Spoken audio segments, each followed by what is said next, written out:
Hi! Yo. Welcome to episode 11 Oh of my Bonds. goodness. Good gravy. Double digits from this point onward. You're big boys and girls now. Sweet. I want my skateboard and like a tube of Go-Gurt, and I'm gonna feel radical. Ah, fantastical. That is a big mug of coffee. And yet it's not enough. It's not enough coffee! I'm getting more! Oh my god. You guys want anything? I need some creamer! I'm actually not away. I shrunk. I think something was wrong with my coffee. Laced with magic. Boy. Zalia, did you do something to my coffee? No. Why does it sound so doubtful? It was like, why are you so far away? I'm going for a walk. Bye. She's staying out of Eldritch blast distance. Oh no! You're gonna have to be farther than that. I was about to say, it's got some reach. Gotta book it. Oh. Can I stack coffee on your head? I mean, pretend that technically. Well, only one way to find out. Let's see. Let's start with one. I'm Mhm, trying to get it two. on our DM, but we can't see him. I'd like. Oh, Oh. you're just like you're balling it. Okay. Mm-hmm. There you go. Eyeballing it. That Impressive. seems Yes! close enough, yeah. Close enough. It's like looking having great. A weird marshmallow in the middle. I was just gonna say it looks like a dumbbell. Yeah. Oh, a coffee dumbbell. Oh, God. Get through one set of reps and then you can drink a little bit to make it a bit lighter. 1, Two. 2. And it's extra By beneficial. the end, it's like 3, 4, 5, 6. It's extra beneficial because it's like a protein coffee, so it's good for you, but it tastes like ass. Protein coffee. It Aw. exists.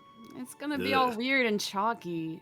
Exactly. Why do they? No one wants that. Oh, it's terrible. It's like protein cookies. You took all the fun of cookies and ruined it. You bastards. How could you? This is our one escape. It's like getting a Pop-Tart with like no icing. It's like, dude, go full sin. You're eating a Pop-Tart. Why are those even a thing? I know. I also Oh, have yeah. issues with this. It's like, I already know a Pop-Tart's bad for me. Let me just go full swing on it and have the frosting on it, please and thank you. God. Let me just commit, okay? Like, this is it. This is That's it why for me. toaster strudels are superior. They let you add as much icing as you want. Exactly. Damn, you right though. Get full control of my life, and Pop-Tarts is like, nah. But like, I don't know, man. But toast strudels also really messy. You get all sticky and junk when you eat them. Pop-Tarts. Well, Messy food is convenient. sometimes the best food.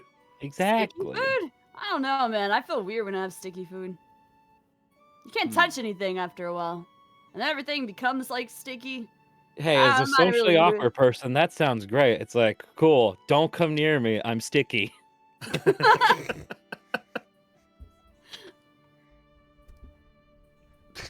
Well. Anyway. Oh, sorry. This is a D&D stream. Oh yeah. Oh, I'm sorry, does this say Where- just chatting on the genre? welcome to the Hollow Bonds podcast. It's basically just an advanced version of a podcast. so. I mean, no. and essentially. Right. Well, if we are... God, if we're done gabbling and babbling... Well, excuse me. Listen, Pop-Tarts and cookies and toaster strudels are a very valid conversation. It is true. And I was going to say, we can start the... we can start the LARP gabbling and Indeed. babbling. Starting with ducks. Yes. Yes. Roll for ducks. Go. Please, did I do it wrong? Did I type it wrong? Amy, help. I like it.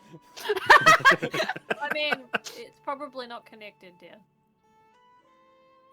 So press Q Okay. and then do it. Amy, help! You want to just need like to you go. just want to like half-ass it with like the Google roll for dice. No.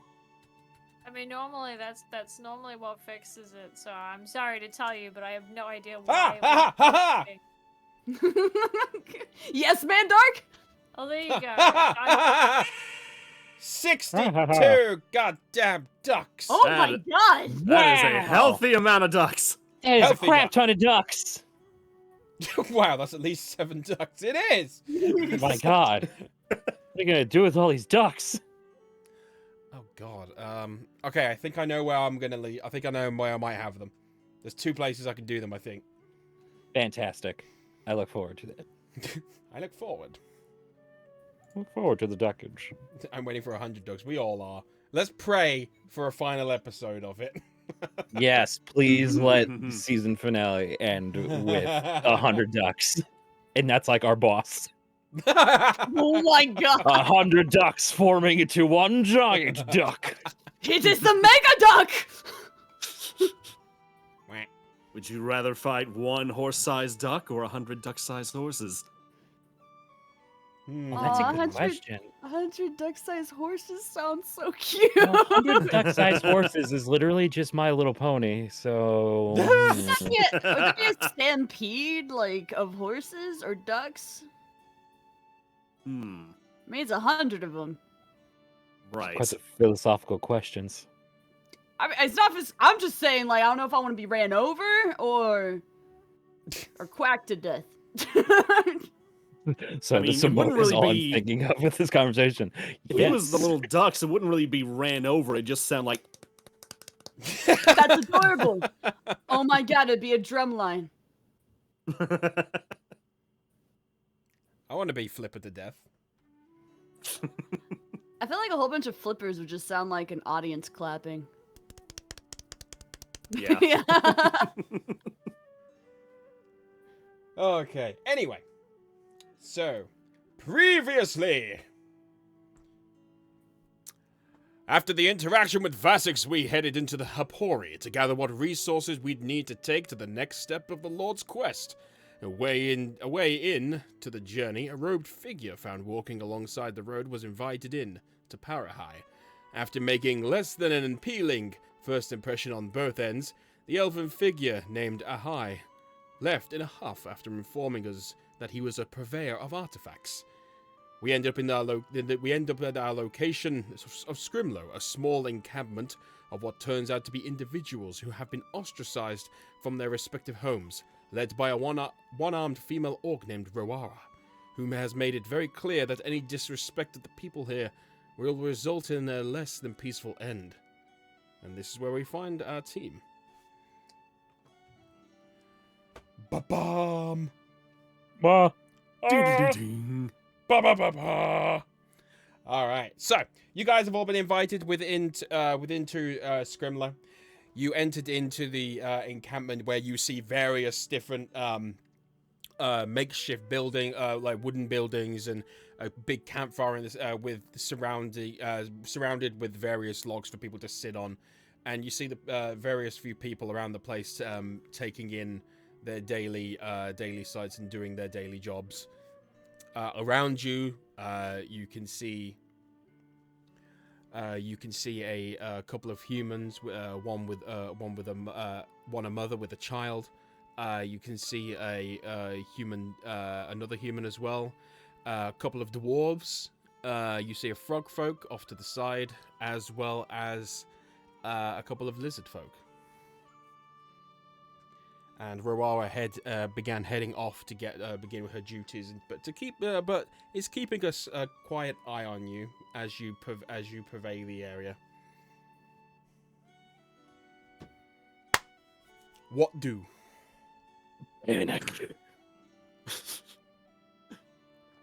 What do you say? What? Panic. I think they said action. Action! Do something! Duh, shoot, how do I play D&D again? Well, like I said, you've arrived into the encampment in search of an individual known only as the Collector. For he is Right. believed to be one of the only people who would have any vague information on the location of the descendants. The place Okay. believed to be the first location that the gods descended and touched this earth. Okay. I imagine this is not Shield's expertise, so I imagine he's probably trying to get acquainted with his new weapon, just like getting like his form right and just not like slip up and make mistakes. So I just imagine the first thing you do when you come in is, I'm gonna play with my weapon! Oh God! Hold on. I'm gonna go over here and just take care of the weapon stuff. All right, see you later. Very well. There's so many people here. Have all of these people been outcast for some reason? That's my guess. She did mention it's a lot of people who don't have a home to begin with. It is. I mean, it is good to see so many coming together, but at the same time, it is disheartening to see so many were put under such conditions. It's honestly just reminds me of how I used to live. So something about this place feels cozy, familiar. We want to see if we can converse with some of the people here to see what the current environment is. Why not? And maybe we could probably establish a connection on how they all kind of convened together in the first place. Maybe there's a pattern. It always helps to be a little inquisitive, I would say. Ah. It's in your name. She'll just has like the big like gasp look, just like. Was Oh, I that get a the bad reference. joke? It's like, now it makes sense. Well, as you look around, like I mentioned, you see a human woman with attending to her child. You see what looks like another human male surrounded by a couple of children, and he appears to be writing stuff into the dirt with them all surrounded. The dwarves are further in the back, and they seem to be attending to some repairs. The frog folk seems to be hanging around, kind of like what looks like like a very tiny like river passing through the encampment. And the two lizard folks, one appears to be attending to an instrument of some kind, and the other is furiously writing on a piece of parchment on a stump. Okay. Are the dwarves doing like smithing repairs? No, they're actually doing wooden repairs. They're repairing at the moment some of the stairs that broke that lead into one of the few houses that are wooden encampments they have there. I mean, I could probably still try to help them. So, I mean, it was no different from fixing the cart. So maybe Shield goes over there. Marty, my God. Marty goes over there to see if he can assist the dwarfs. Okay. So you're going to head that way. What's everyone else doing? Aika's gonna yell out to Madi and be like, "Hey, who should I question? Are we detectives? I don't know what I'm doing." Don't worry about it, kid. Just converse, have fun. There's kids your age. Do something. The only thing I know how to do is fight people. I guess I'll fight people. Okay. No, don't. Okay. Don't. What am I doing? All right. You know what? Why not hang out with Azalea? Okay. I guess I'll go fight people with Azalea. Oh my!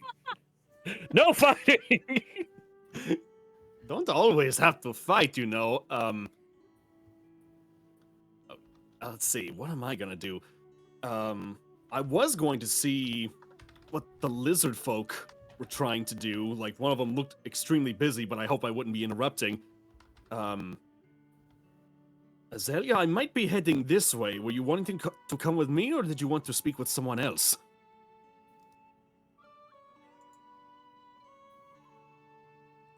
Silly's. Oh. Can't. Oh, Are you right couldn't there? hear you there. Oh. She's not really sure. She's kind of like just fidgeting, and obviously now she's stuck with a child, so she's very unsure what she's doing. I'll tell you what, we don't have to stick around in one place too long. Let's see.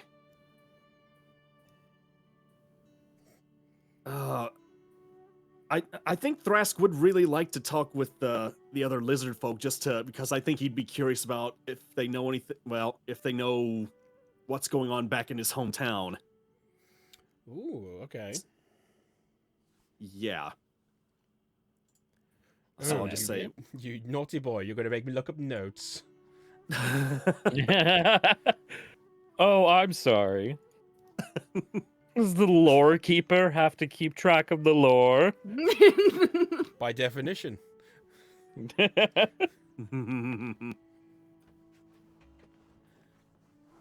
So I'll just look at Azalea and I can say, well, I am going to speak to a couple of my kin over this way here, if you want to come along.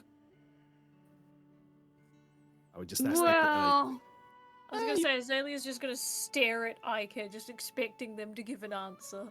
I think maybe I should go investigate and be a detective and stuff.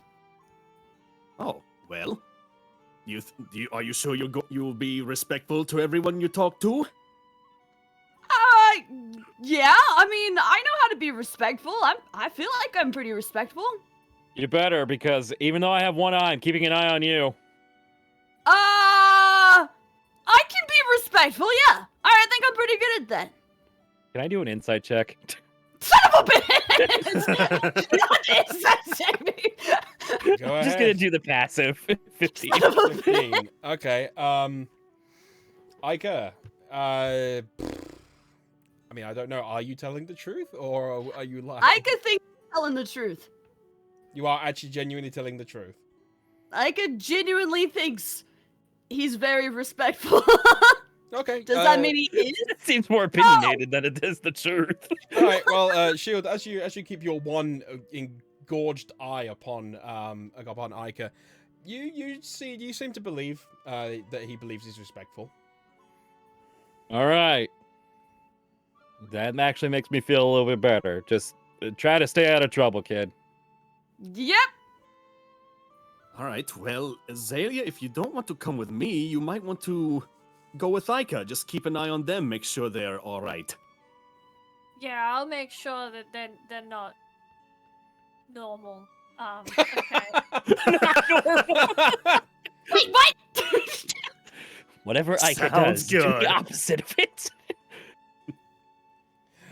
Okay. Oh, So boy. Ica is going around trying to be respectful. Azalea, you're gonna keep with them. Thrash, you're gonna go visit the lizard folk, and Shield or Lug, you're gonna go look at the they're going to see if you can help the dwarves. So, all right, so you headed off first. So you head on through past the campfire. A few people giving you a little bit of a look. They don't appear to have seen. You don't really see any other orcs around the place. So the only one they've seen, you would assume, is Roara, the one leading at the moment. But you mosey on up to the dwarves, who are pretty much. Who are sort of like lining out the various wood. One of them is chopping it up, and the other one appears to be carving. You notice as well that they are surrounded by quite a few various things. It's almost as if they're they have everything on them is what they have. They're like they got a pretty huge backpacks with them, and they're wearing very very winterish clothing, some of which they've taken off. But you would, everyone, including you, would know that the homeland of the dwarves is up in the towards the mountainous area of the northwest. Very snow, very cold orientated. Oh. But one of them turns around and looks up at you. Can I help you, friend? Ah, yeah. I saw you were doing some repairs, and I was wondering if you guys needed a hand. We can always use a hand, can't we, fellas? Yeah, we can. What can you do, friend?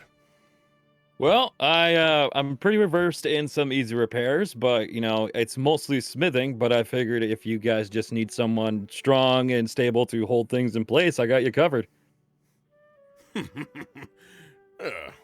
Well, you see, and he kind of points over to you and points over to the roofing that he needs to repair, and he says, "And you can take the slats off of that. They've taken some recent weather damage." And do. What brings you around here? Not many people usually stay here. Well, I'm traveling with a few friends of mine. We're actually coming in this direction looking for somebody, and the host here graciously brought us in. She's a good one, she is. Yeah. I assume she nice to gave meet you you, the friend. speech. Oh, yeah, she did. She saw me first and got a little nervous. It's like one giant orc with 2 hands. Hand joke. Well, I can't blame her. She's not a fan of her own kind. Yeah, I understand. But hey, it's nice to help out how I can. You'll fit in just fine. Yeah. What's your name? Name's Madlug.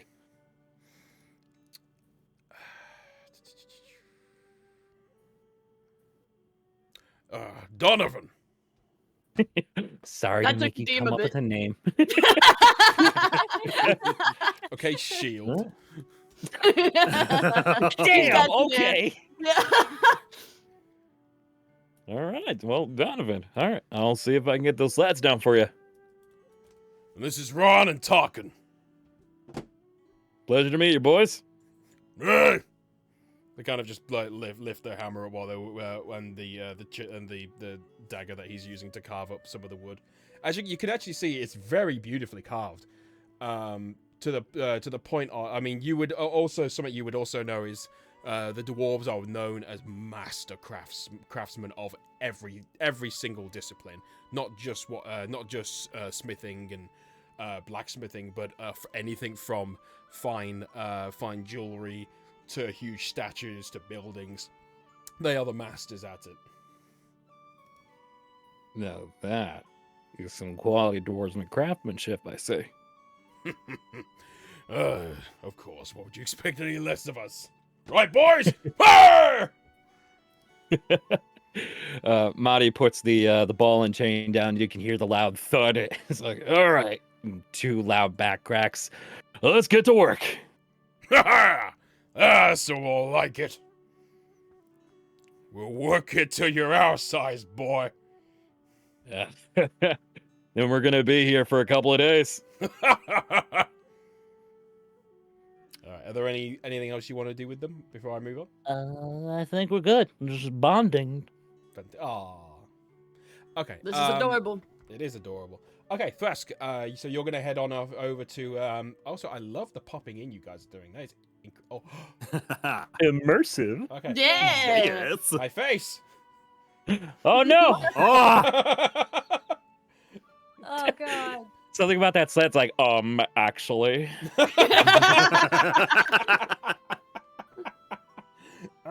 Actually, you got it all wrong. Anyway, okay, Thrask. So you Yes. you begin heading on over to the 2 lizard folk. One male who is writing down notes furiously with a quill on some parchments on a stump, and seems to be almost dictating something to the female lizard folk over there, who seems to be plucking at a loot that she has. oh, I see. So the one writing is dictating to the other person, or the one with the loot is dictating to the writer? The one writing down seems to be dictating to the other one. Oh, I see. Well, they seem busy, so we'll try to be polite about this. Pardon me, I hope I am not interrupting anything. One of them's one furiously writing down. He just kind of puts his claw up and just like put a single finger over his like. He's almost there. Yes, perfect. Ah, and he kind of lifts it up. He says, "Mwah! Perfect," and then puts it back down on the stomach. He says, "Okay, if you Sitha, if you practice this, and then I'll get to you in one moment." Hello, a fellow lizard. How are Yes, you? hello, my friends. Hello. Time appears to have kept well on you. How are you doing? Oh, I am doing quite well. It is so wonderful to see others of our kind here. Well, it's never good for anyone to be here specifically, but it Well, is that good to is- see you anyway. Yes, are yes, that is. I am doing quite well, as it seems. I actually just came in here today with a few of my traveling companions. Oh, yes, I see. An orc, how interesting. A mermaid, even more interesting. And is that an Yes. elf? It is quite the ragtag bunch, I must admit. It seems so. What brings you here, my friend? Well, we are looking for a couple of people that we are hoping to converse with. But until we can do such a thing, I was hoping I could speak with some of the people in this town to get my bearings and see what the current conditions are. The current conditions? Yes, not only for here, but since I saw you here, I was wondering, and if this is a sore topic, I do not mean to press onward, but I wonder if you remember what the conditions are back in Kirikiri. Oh, Kitty. It has been a long time since I visited there. Oh, the last time I was there, Arisa had just come into power. You would know Arisa to be the new recent leader who took over after your latest queen's passing. Mm-hmm. She's very, very young for her age to be taking over. Yes, poor Arisa, having to shoulder such a burden. I am not jealous of her position. Yes, any young lizard being put into such a place would obviously be going through some kind of own personal struggle. But I do remember that she was in power right before I went on my journey. She had heard about the contest that was taking place in Hapori and was looking for a new champion for the people. Which, yes. Oh, so that was one of you. Oh. As it would turn out, yes, and I kind of hold out my staff to show what I'm talking about. Oh, wait. Thrask the Inquisitive. Yes, that is me. I know. It is quite good to hear of you. I am surprised my name has made it out this far. Yes, no, I remember as you left. Huh. Unfortunately, I did not leave on as good terms, but from what I'm aware, the Kitty goes on as usual, and of course, Arisa is guarded by her one true ginormous friend. You would know him to be, he's known as Zona, and he is the biggest lizard folk that has pretty much ever existed. He dwarfs. Basically, I'm gonna show you guys a picture of what I imagined him to basically look like. Because I had this saved for ages. Let's see, where is it? There it is. I'll put this on stream. That's basically what I'm imagining he looks like. Whoa! Holy moly! So this That's guy, some cool art right there. yeah, That's a this big guy, boy. this guy is an absolute beast, a monster. But he essentially only stays at Arissa's side consistently and looks after her. And he previously looked after the queen, who passed away. And you're also aware that he essentially became mute after he received some damage during the night the queen passed away. Oh, Oh. Hmm. he needs That's a friend. sad. Yeah. We bring him coffee. And booba. That's it. That's what the books are for. Oh my god! You just hand him all the books, and he just gives you like that big, like soft smile, like The single tear rolls down his cheek. quest complete. But yes, no, Kitty goes on as per usual. Being in the sands, of course, we receive less visitors from the outside world, as you know. So, no, as far as I'm aware, everything is a go. Even if they do not accept various new ideals, but apart from that, yes. Well, you know what they say about a long tail. I do, of course. What did they say? Was that a dad joke I just heard? Is this an adult thing? But you two are busy. Stop interrupting. Bad. Okay, my bad. They've not heard such sayings while I've been on the trip with them. Don't worry about them. They'll figure it out eventually. This is so rude of me. Of course, this is my sister, Sitha. Sitha. And she turns around and she's dressed in very delicate flowing clothing. Kind of what you would imagine like a desert princess sort of would wear. And she's continuing to strum along with what she can. What? What? I think you see the hearts that fucking PM did the I moment. don't know what you you're talking about. Oh, gee. It's, hello, hello, brother folk. What brings you here?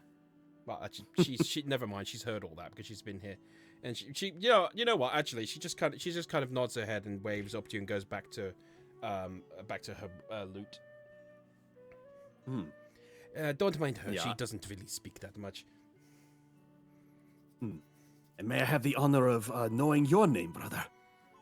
Oh, my name? Of course you may. Kara. Kara.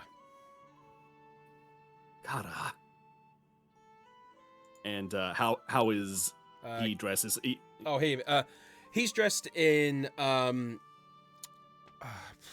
almost kind of like very baggy like pants, poofing out to the side and then digging back into down to his claws. And he's wearing a very loose like hemp sort of like clothing with a brown scarf that wraps around him and tiny glasses on his face.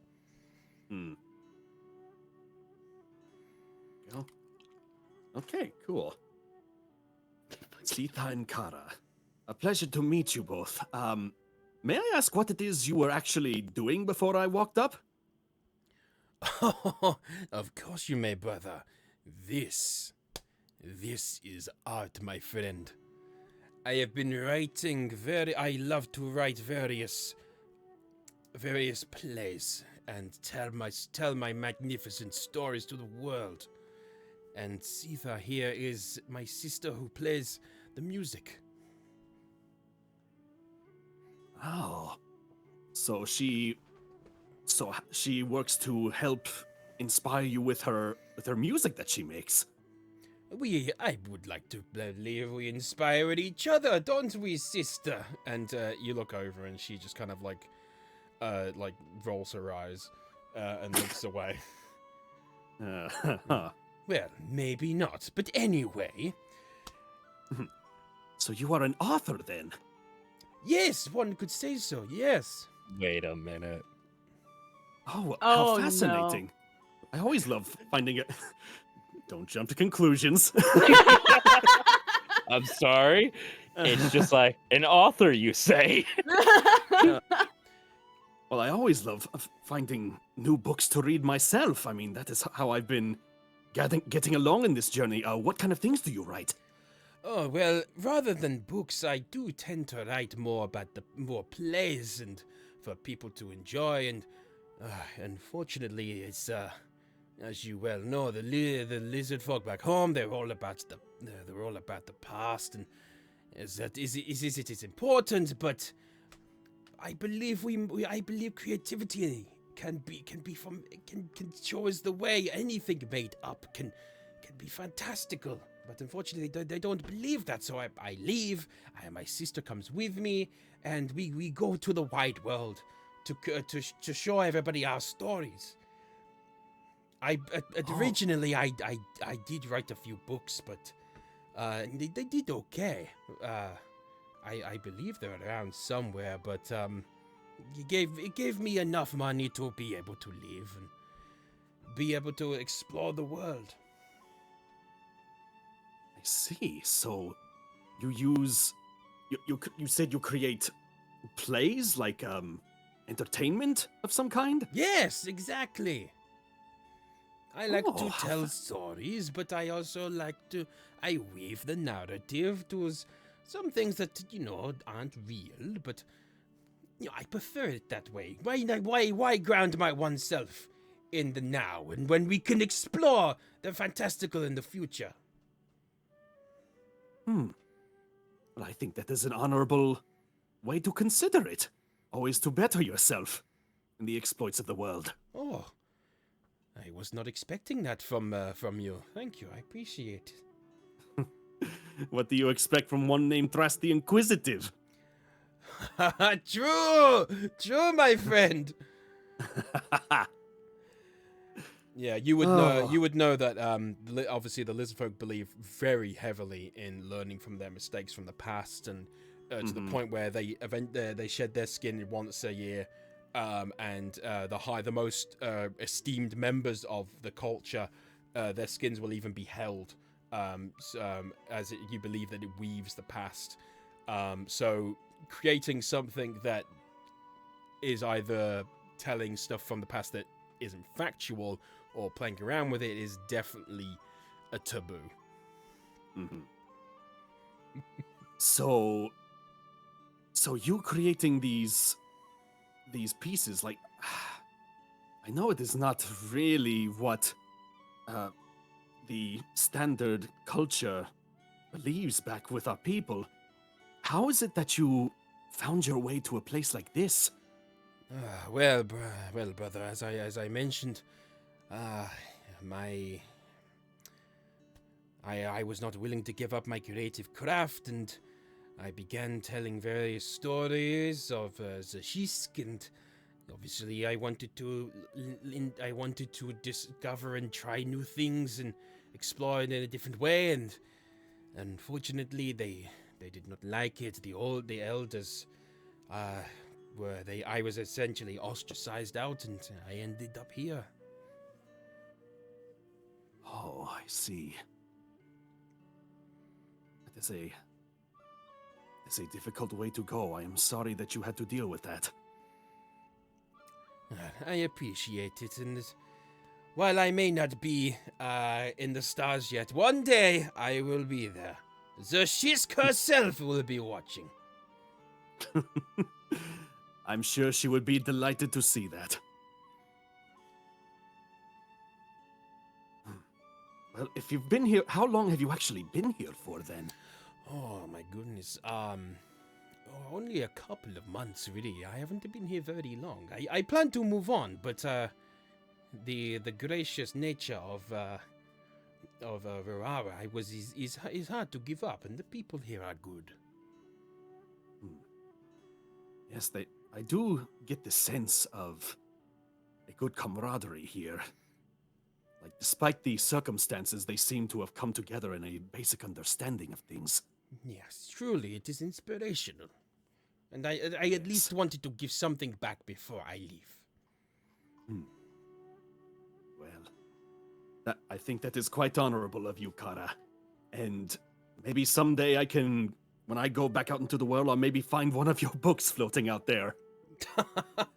Well, who knows? I mean, I was inspired by many other books, and some not so. You shouldn't be talking about the public of of the people. I here. knew Oh it. my god. I knew it. He was at least inspired by it. We It's all like, we all enjoy a little ditty here and there, too, if you know what I mean. I think I might know. He blocked his sister's ears for this. Oh, she read them more than me. Do not worry about this. So wait, you've both read those? Oh yes, of course. This is fantastic literature. The stories, the crafting, the naughty, if you know what I mean. What would not actually be about Babuga? It's actually like a completely different story. It's like, Does that mean It's he's like- that one guy who reads those types of things for the plot? Yeah. I mean, wouldn't you? I mean, brother. What were the scales for? That's what I've been asking. You just hear Shield bust out laughing because he can hear like. It's like, I've been trying to I just read chapter 2 the other day. I'm trying to look for chapter 3. Oh, chapter 3. Well, you know what? You've been such a kind fellow. If you want, I've read it 3 times over. I have a spare copy if you would like. Oh my god. You would do such a thing? Of course, like I said, I've read it 3 times over, and my sister, she doesn't need it. Ugh, disgusting. Anyway, here you go. Of course. Did he just carry it on him? Well, don't forget these people have left their homes and they're traveling with very little. So All right, we got all 3 volumes. Season's over. Quest complete. you then- assume there's 3 volumes. I was Ah, gonna say, shit! it makes it even worse. He left home with very little, but he had to take that book. Listen, it's a very Shows good how book. good it is. Yeah. It's like Gravity Falls. Finally, I have them all. But yeah, Thrask is just kind of wide-eyed at this. He's like, brother, you have done me a great kindness here today. It is a good read, and the title, The 2 Big Hills. I can't believe. wait, I thought.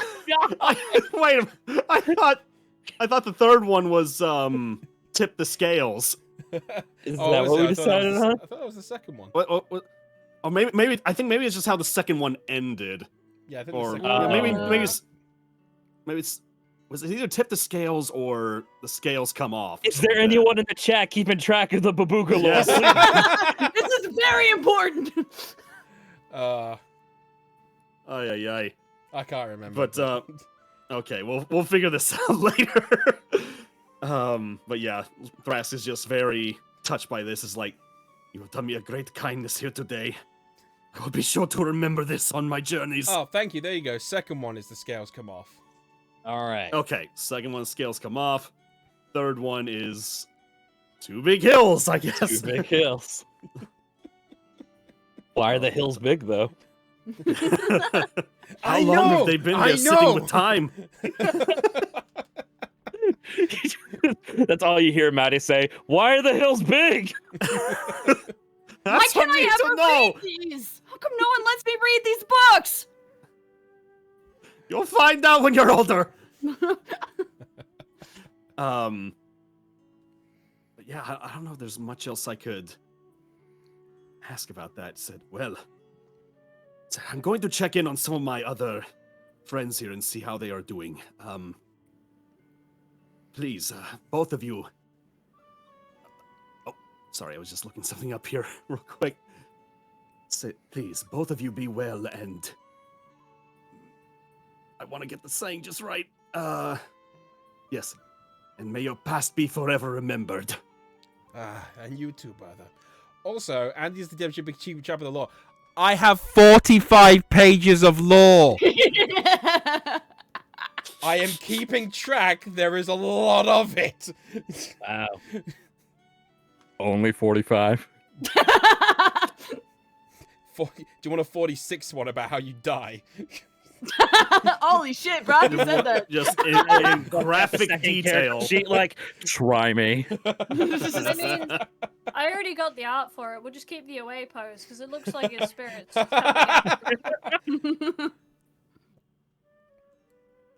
Oh dear. Anyway, okay. All right. Tell you what. Just to appease everybody. All right. Volume 3, The Giant Hills.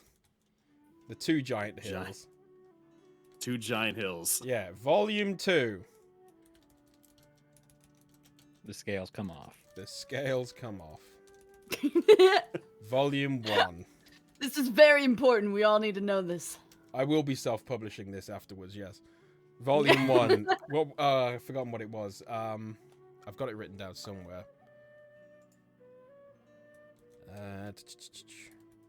Babuga. The curvy tail.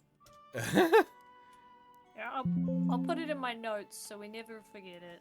This is very important. Law. Everyone, Yes. wait. Forrestdale, you have to keep track of this. Fucking wait! Uh-huh. It's gonna be like one of those necromancers that has like a quiz show. It's just like, what is the title of Babuga Volume 3? But he's Babuga's biggest fan. Uh-huh.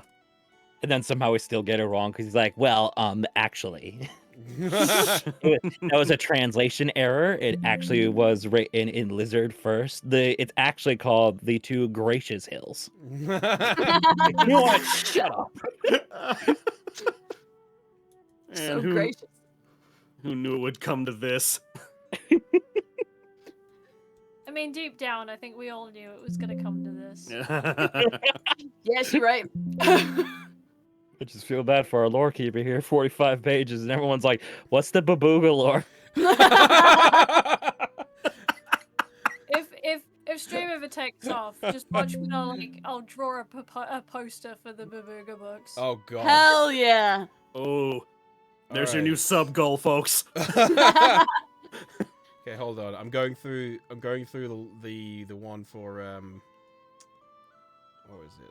What episode would it be? I think it was session 2. Yeah, I don't know if we ever set a title for it. I just know it was a first I think edition I might one. have. Maybe it's like one of those situations that the author just only did a one shot and he got so popular. He's like, well, shit, now I gotta do like 10 more.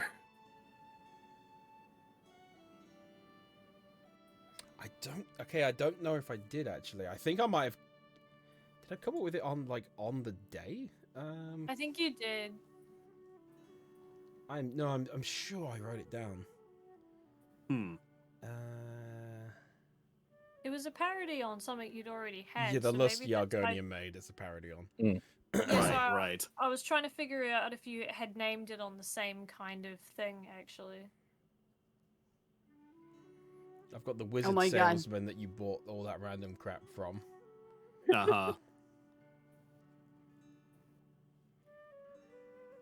Oh, apparently there was no title. Oh, okay. Well, in that case, we can come up with one, can't we? So. You could Aha. have that one as tipping the scales.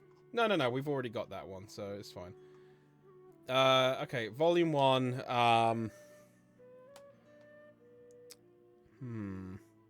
The Curvaceous Tail? Yeah, there you go. The curvaceous tale of. Babuga. Yeah. Now it's a pun. Ah. There you go. All right, chat. We have it written down. Can we And get back save to our game notes. now, please, chat? My gosh. All right. You all only want the horny lore. You just want me for Welcome my to horny. my world, Andy. Made 14 characters and every comment's like, why the legs big? Okay. Anyway, all right. So Thrask, you're done talking to those two. I'm assuming. Yes. Okay. Yes, I think Aika, so. Aika and Azalea, what have y'all been doing? All right. Aika's gonna scale the entire place. He's gonna look around. Is there? Aika's gonna look to Azalea and be all like, "Does anyone look suspicious that we need to question?" Azalea's gonna like stare really hard at the closest person, like walk up to them and stare at them, just trying to figure out if they're apparently suspicious. All right. The closest person to you would have been the mother and the child. Like, I'm staring this mother right in the face. A very Let's say you could stare at the baby and see who blinks first. Alright, Aika's gonna point at them and be like, "You! What are you doing here? We need to know your story!" My God. I don't think you're supposed to yell at people. Oh, okay. Hello! We need to know your story, please! I have to know this. Hello? She turned. She's kind of taken aback and like is kind of trying to get a distance from like your finger that you're just like pointing directly at her, and she kind of just like slaps it down. She's just like, "Who are you? Where are your parents? What is come here, come here?" And she's like beckoning her little girl over. Is just and holding her. It's just like, "Who are you people?" I think we're the ones supposed to ask the questions here. You even put the mustache on. We are here as heroes to save you all. And I need to know your backstory and why you're here. Were you outcasted? What's going on? Let me help you. Help yourself. Aika, it's probably best not to ask that question. Wait, why? Because it makes people sad. Why is it me? Are you sad, lady? How do I respond to this? I can't tell if this is like just an elaborate plan to keep you on your toes as a DM. No or... amount of notes can prepare me for this. Every single time. She kind of gets up and runs away with her child into like over to like the dwarves and into like the house they're building up. Quick, Azalea, we gotta run after them! Do I notice this since they're going in the direction of the door? He's extremely loud, and no one could not notice. All right. Before Aika can run off, I'm just gonna lightly hold the back of his shirt. He can't get away because I'm taller than him. So he's just gonna be running in place, and he can just stay that way for a second. But Azalea, we gotta go get them! Why? Well, because we gotta ask questions. That's what everyone else is doing. I don't think Thrask asks questions nicely. Wait, are you saying that wasn't nicely? No. Wait. You made her scared. I didn't scare her. She was like a hunted boar in the forest. Oh, so you're saying my approach may be a little bad. Yeah, I think she thinks you were trying to murder her. Okay, that's not good. Well, how do you talk to people? I give them food. Right. Maybe we gotta go find some food then. I have berries. Alright, Azalea, throw a berry at her! I don't know where she went. I don't think she's going to want food from us anymore. Well, that's weird. Well, if she's not gonna want food and us screaming at her, then what do we need? Maybe ask someone else? Is there anybody else near us? I feel so bad leaving Aika with this area. There's a human male who's surrounded by a bunch of children he appears to be writing in the dirt. And they all seem to be watching him. All right. Azalea, I've got this. I am a Okay. child. I just need to blend in with the crowd. Okay, how are you gonna do that before I let you go? I am going to. What are the children doing? They're all kind of like kneeling down and very attentively, like kind of watching what he's writing in the dirt. Okay. Azalea, I am going to kneel on the ground and watch this guy. That sounds like fun. Let's do that. Yeah, okay, cool. Cool. I'm gonna let you go now. Alright.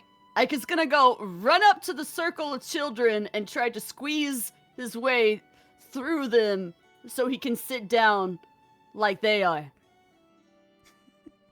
Okay, you head on over and you notice all the kids here are like a couple of years younger than you, and you kind of like squeeze your way in between two of them and sit down like on your knees, and you can see that the individual, the male guy, human, he's writing in the ground like various different shapes, and then he writes underneath them what the name of the shape is, and he's also kind of like drawn what you can see as what you know to be the description of like the human god Asher,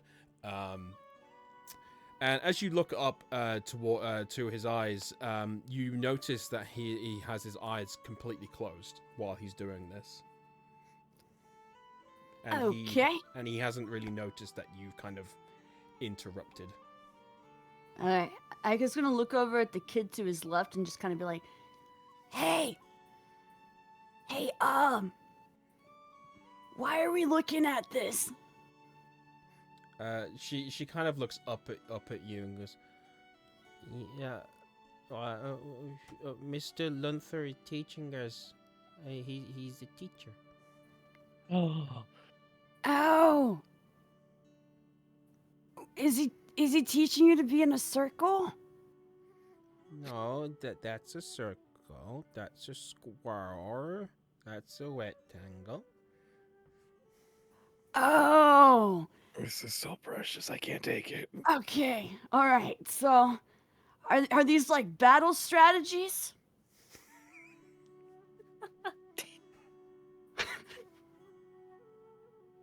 The DM just looks so done. DM has logged out. The boy next to you kind of looks over onto your right, and it's just like, there could be battle strategies. That sounds cool. Oh my god. That sounds so cool. Right. Okay. So these are all different battle strategies. Man, I can't read. Okay. So what's the triangle one called? A triangle, sweetheart. The gentleman who's doing this, he kind of looks up and like tilts his head a little bit. Who are you? Do we have a new guest, children? And they go, Yes! Yeah! I'm Micah. Hello, are you teaching battle strategies? No, I'm just teaching various simple things, such as the shapes today, aren't we, kids? And they go, yeah. I don't really know what the children would need battle strategies for. Are you? You sound very young. Are you new here? Yeah. I guess I'm just trying to figure out what's going on over here. It just seems like you're doing something really cool. How young are these kids? They're probably like 5, like 6 or so, like that, something like that.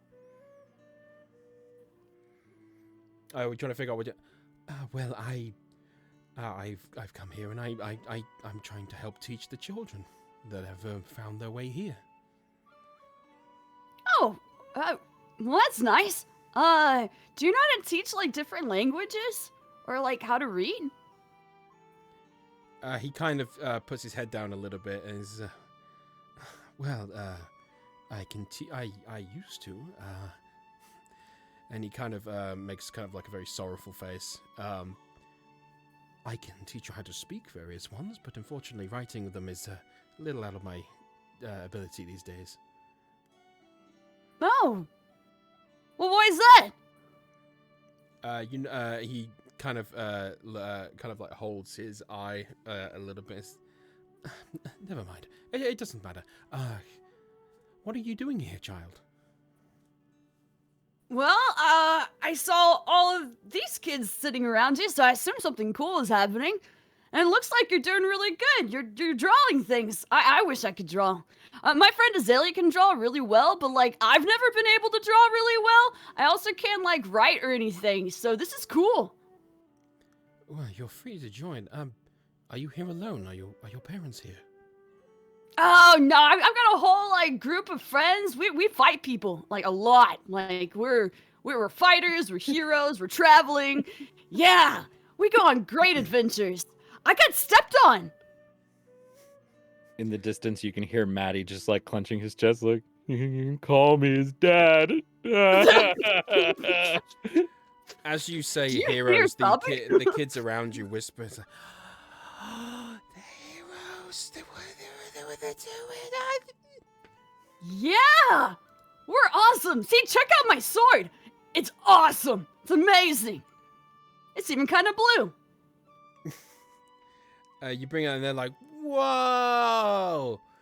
And as you kind of do that, Roara kind of comes over and notices and picks up your, grabs your hand and says, put that away. Oh, yeah, right. No weapons drawn. Oh, I'm sorry. I just need to show them. I'll behave. Come here. Okay. Where are the others who came in with you? Oh, they're out like talking to people. But I found a teacher, and they seem really cool. Yes, I mean, they Azalea's are. technically next to him. Yeah. She'll turn around and says, you're here as well. Okay. Now, like I have said, this is a place of peace. No weapon should be drawn and should not be needed to be. Please do not draw the weapon near the children. I mean, they were the ones talking battle strategies. But yes, okay. She looks over at Lunther and says, I'm sorry, I'll take them away. And she kind of looks at Azalea as well and kind of beckons you to come over. Azalea was like trying to copy his shapes with the stick in the ground. Oh. She was like desperately trying to figure out what a triangle was because apparently this was a thing. She very reluctantly gets up, but her drawings look exactly like his with every imperfection. Mhm. Okay, cool. And she takes you two to the side. And it's just, I did warn you that any disruptions here would impact you negatively. I have let you in here at our good graces, but if you cause trouble, you will be sent out. Okay. Right, now, if you could go to the other two, and maybe it's best you two don't wander off by yourself.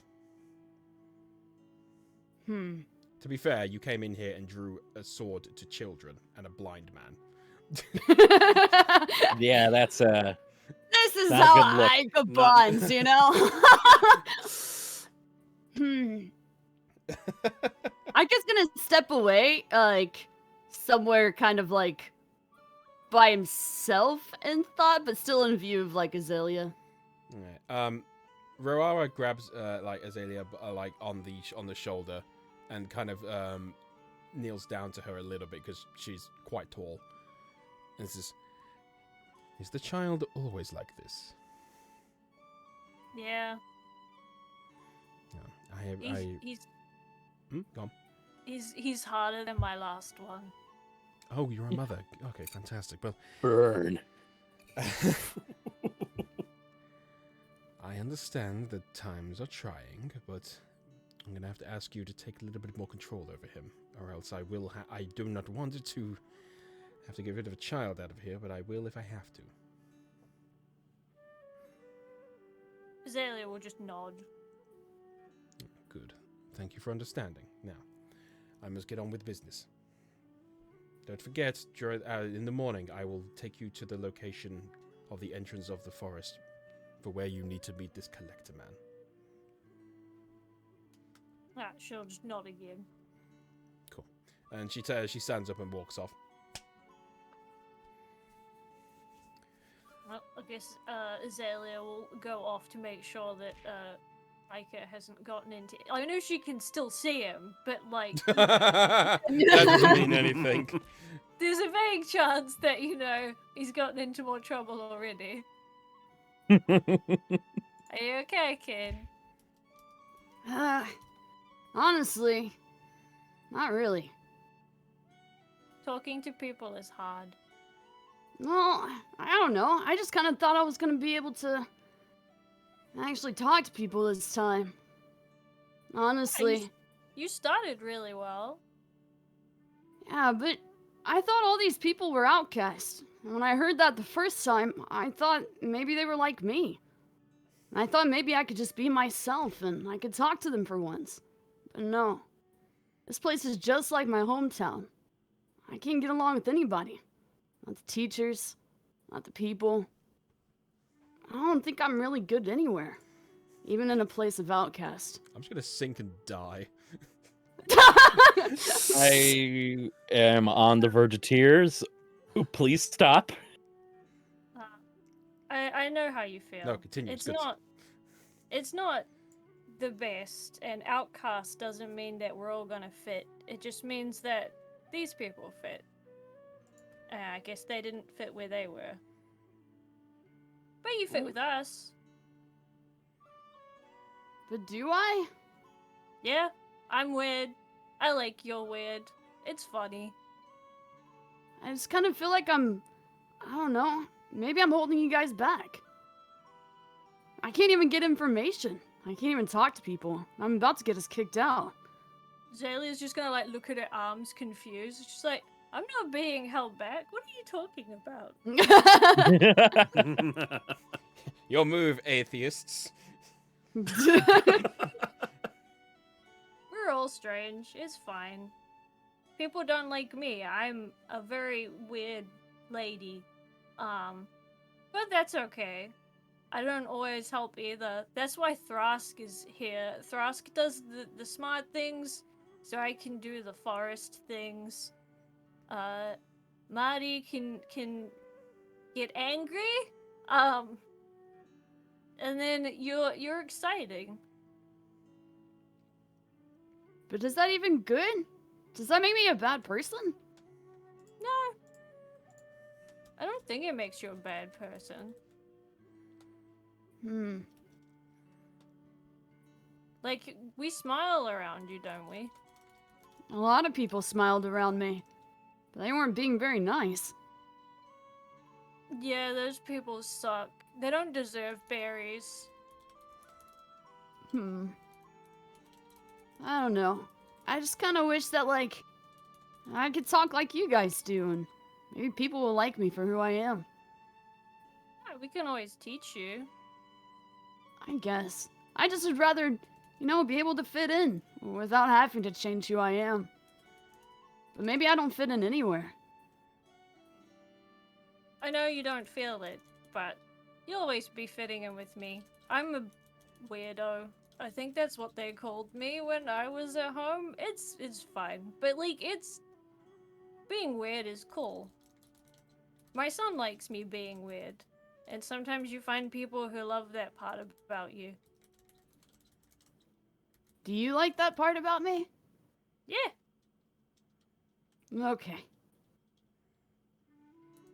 Ika's just gonna smile a little bit and be like, just be silent the rest of the time. Aww. I wonder if they have your waffles here. I'm sorry. Yeah, pancakes. I don't know what they were. They were just things. People said waffles, people said pancakes. I just want to know what either of them are, and I want to eat them. Hot take, they're really just both the same thing, just a different shape. Anyway. We should go find tree blood. I don't know if we could do that. Don't we have to stab a tree? Maybe, okay, we're not very good at getting information from people, but maybe we can get information about stuff that we know. Like, we can ask people where to get food, and we can ask people how to get tree blood, and we could ask people battle strategies. I feel like all of our questions are the things that are gonna get us kicked out, but Ah, that's a good point.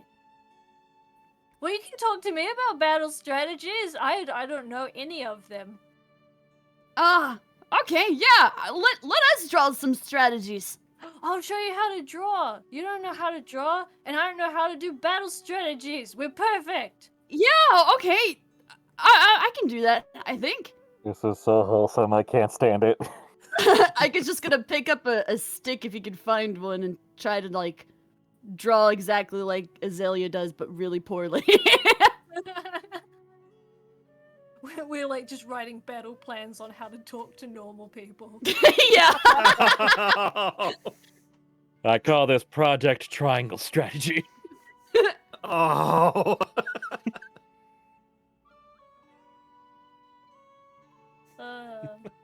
Yeah, I think that's pretty much all we're doing. Okay. Yeah, we're gonna awkwardly just drawing in a corner. Yeah. Fuck the noise. Okay, fair enough.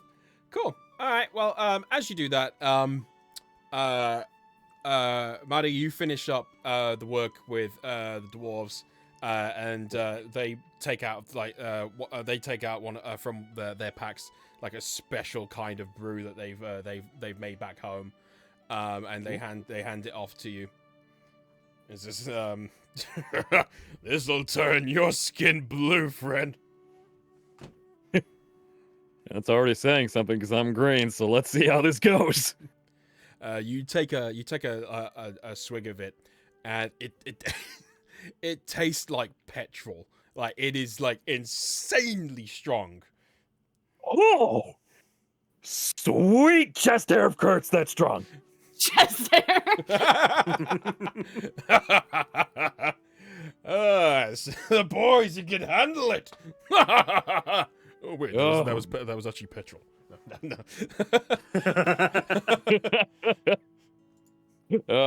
You boys are all right. So, how long you guys have been in this area? Oh, we've only been here for about a week or so. We're only traveling by. We knew Roara from many years ago. We stayed. Is that right? Yeah, we came across her on our travels. Ain't that right, boys? Yeah! That's all they really say. But no, we're traveling to learn our craft. Oh, it's always good to be on the road. Yeah, I very well acquainted with being on the road for quite some time. Oh, fellow traveler, I see. Yeah, I was I guess you could say I was a mercenary because I'm sort of roped up into this contest with some friends of mine to be heroes. I guess is how my kid's putting it. That is adorable. Yeah, Maddie like points over to just Ica, who's like on the ground drawing with Azalea. It's sort of like we got roped in together, and kid definitely needs some sort of paternal figure in his life. He's a lucky fella. Look at him. Fine young man. Oh yeah, he's a handful, but I always think about the fact that I feel like he's been on the road longer than I have and never got a chance to actually be a kid. So hopefully I get to let him have that chance. Do you think he'll like some of this? And he points to like some of the petrol taste. I mean, he's already hooked on coffee. I'm not sure what this is gonna do to him. Oh, come on. Us dwarves, we drink straight from the teat. She was like just trying to like not mutter a joke. Like, I mean, it's pretty easy to get to. Oh damn! I just got that. Oh, well, if you're gonna be a father about it, fine. It's probably better anyway. Yeah, I don't want to stunt his growth. I feel like the coffee's already going to do that to him. One of them's drinking. What's wrong with stunning their growth? Huh? Nothing. In fact, in the mercenary business, that's great. Get you lower to kneecap level. They finish up their drinks anyway, and all right, time to lay under the stars, boys. Yeah! And they get their stuff. It's just good to meet you. Good to meet you too, Donovan. And they kind of head off into like just on the outskirts of the forest to kind of like on a little camp that they've got up. Yeah. Marty stands up and like gains his bearings because the petrol is definitely kicking in. He's like, "All right, straight face. Oh my god, how does anyone drink that?" Makes his way over to Ica and Azalea, and definitely kind of senses that the feeling's a little tense right now. It's like, hey, did I miss anything? We tried to talk to people and it didn't really go too well, so, Azalea and I are gonna go try and be helpful by drawing out battle strategies instead. Battle strategies. Let me see what you got going on here. Maddie takes a peek down. Is there anything that I can decipher as like an actual strategy? I don't know. What have they done? Azalea is technically decent at battle strategies because she's hunted her entire life. Oh. She just doesn't know any of the lingo for a battle strategy. So it's just a case of drawing stick people and then saying that person attacks that thing. And that's pretty much the gist of her explanation. This person attacks this person. You walk 5 sticks lengths, and you wait 2/4 of a sun. And that person rolls in mud until they don't smell like anything but mud, and then they can attack that one. Oh. Stealth strategy. Yeah, these are actually really good. Pokes over to like one of the hunting ones, like, yeah, I remember doing this one on a boar. This one's good. Pretty good. It's pretty good. But yeah, I poked my head, noticing that a lady was running from your direction. I was wondering if everything was all right. Yeah. I don't think I'm really good at talking to people. Yeah, you know what? It's hard to make a first impression sometimes. I feel like all my impressions aren't that good. Talking about, I love you, kid. Oh.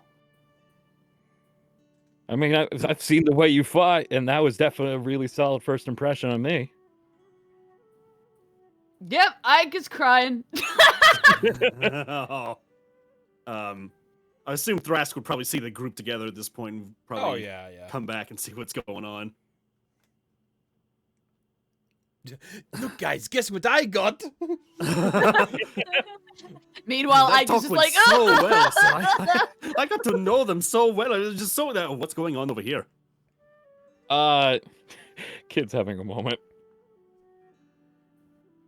Ike is gonna point to like what looks Sounds like a went out. cloud, Can't or hear like anything. Uh-oh. What's happening? What? What? What? I think we... I gotta restart the car. Uh-oh. What's Oh happening? no! we lost Keston, dude. I think his book was too much. It was too... Babuga was too strong That's for what you Discord. get for bringing out the hentai too early.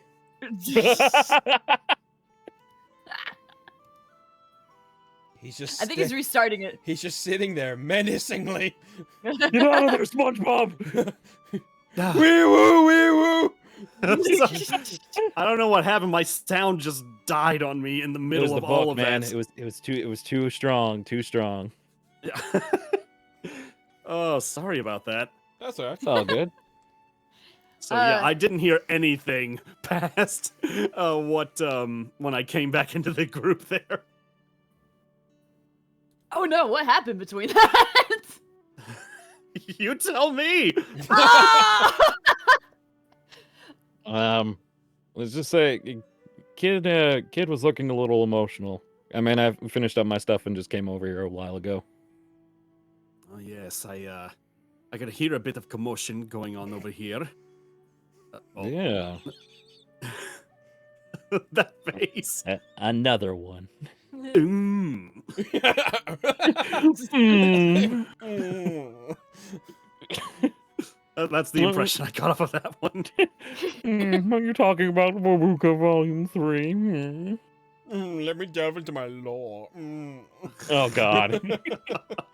But yeah, I assume Thrask would see Ica still kind of a little upset by things.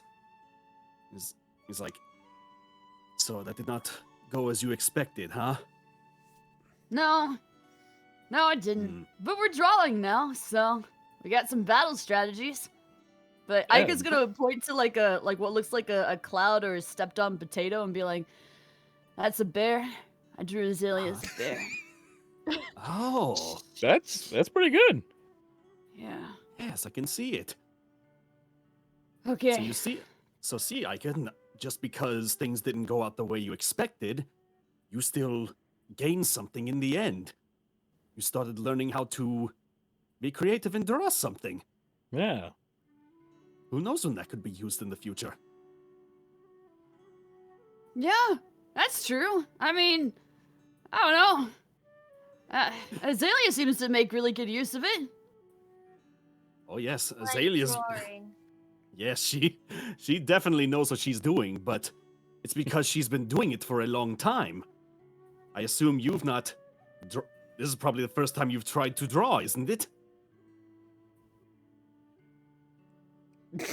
Oh. I've tried to draw before. I'm just Oh. not good at it. Well, the point I'm trying to make is that we are never good the first few times we try to do something. Is that we require practice. Exactly.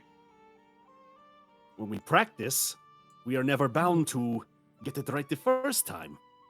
Mistakes are where we actually learn and improve ourselves. You really want to mess with the lizard wizard?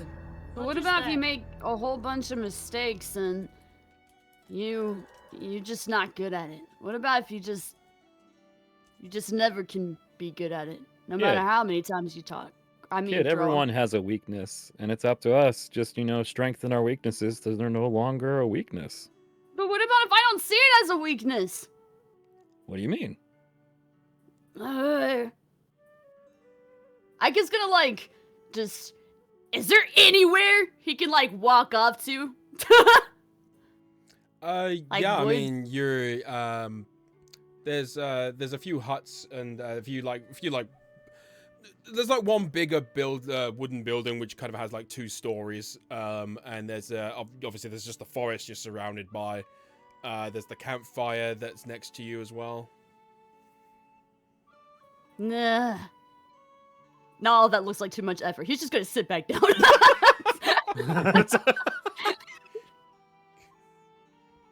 Kid, let me ask you something. Yeah. Do you feel like more of an outcast than any of us? I mean, I don't know how you guys are feeling, but I feel pretty bad. A kid, I was picked up by a group of mercenaries as a kid, like not knowing who I was, and I'm pretty sure that just means I was left behind because I was considered worthless. I don't If think there's that you're anyone who worthless. understands that you feel truly left out, it's probably going to be me. And I can't speak for Thrask and Ica, but they're here, and they love you just as much as I do. You mean Azalea? Being left out. It's great fun. Sorry. Yeah. Thrask and Azalea. Yeah. Yes, I've never really talked about this, but I grew up as more of a introvert, a loner myself. Not everybody in my village accepted me. When I became the champion of the village, everyone thought it was going to be somebody else. There was this giant lizard folk there who was protecting the ruler of the time named Zona. Everyone thought it was going to be him.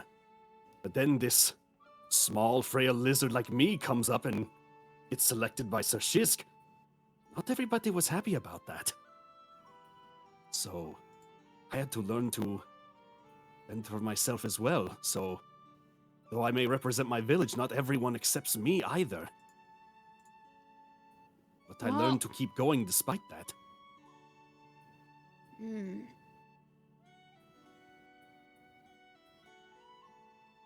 The way I Not see it, every- Go ahead.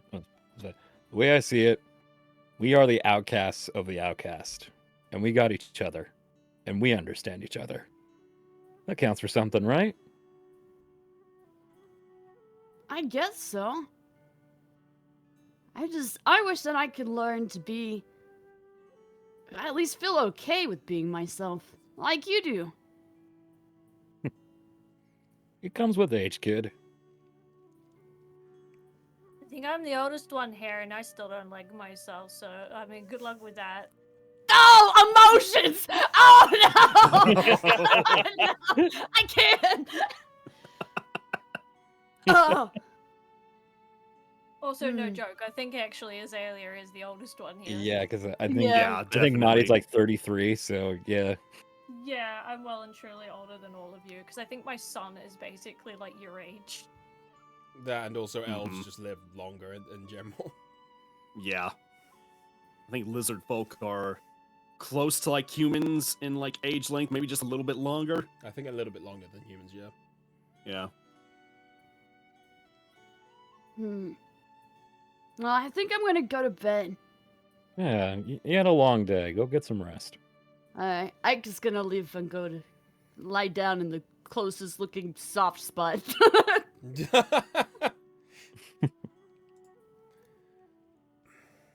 Okay. Wait, You know, can I brought it up. I got a spell. Can I mold earth to make a nice soft spot? Sure. That's Cool, adorable. I'm gonna do that. I'm going to mold earth. I have it. It exists there. Hell yeah. Oh, it's a cantrip. I can just do it however much I want. Okay. Perfect. Yeah. Yeah, I'm gonna make it bed shaped. Oh my god, you're adorable.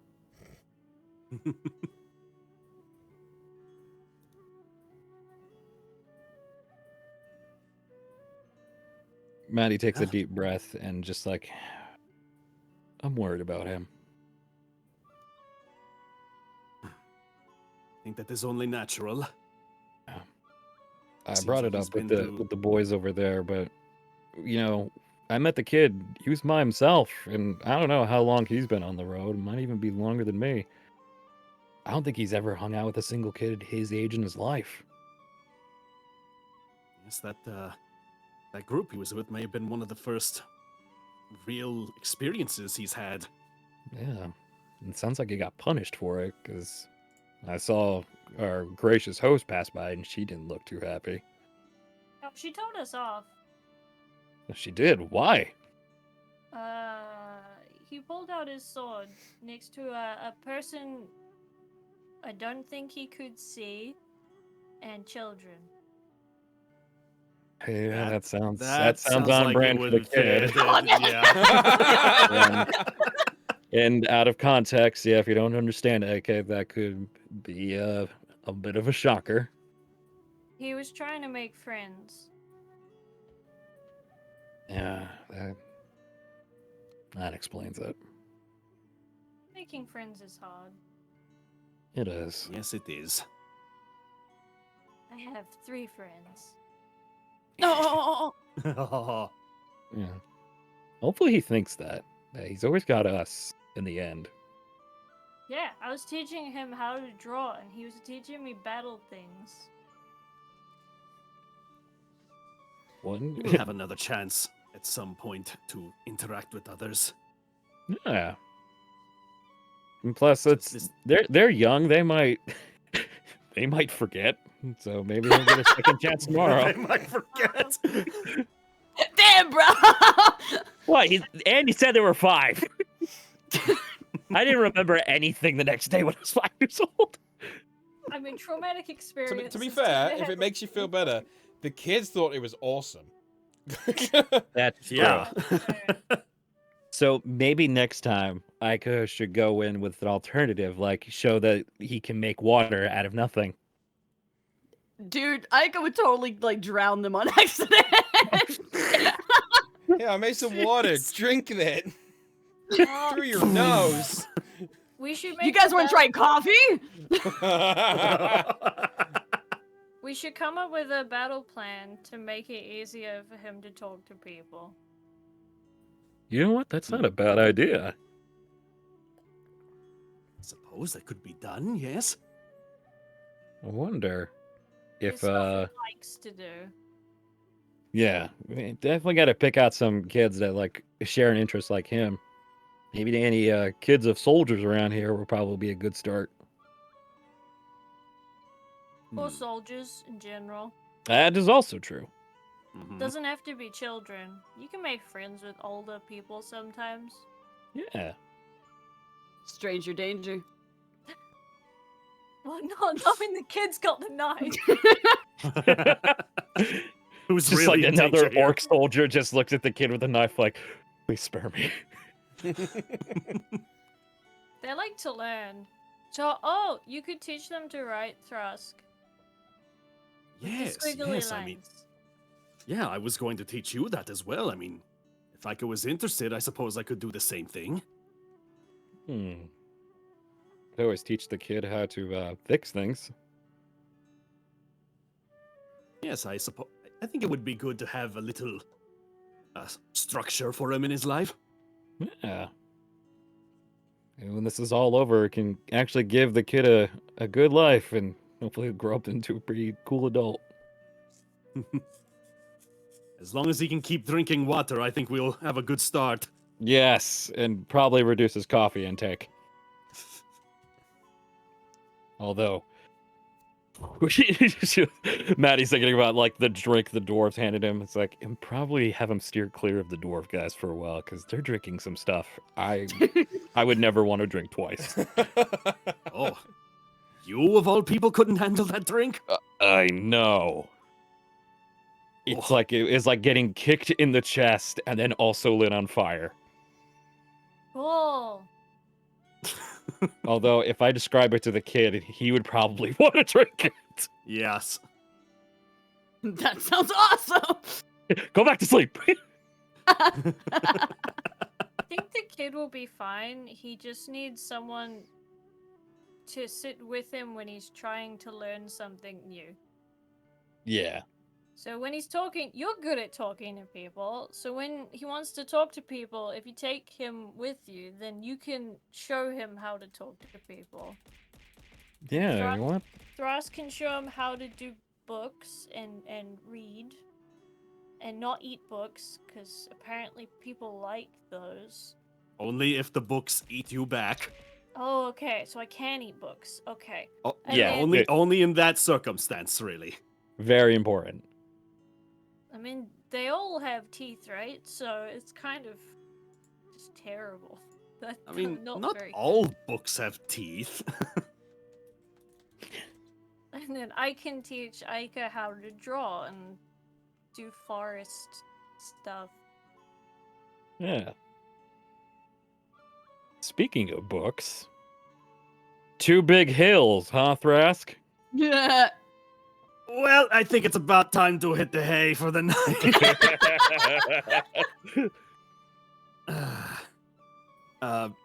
Yes, my lizardfolk brethren were very gracious to give me the next volume to peruse through.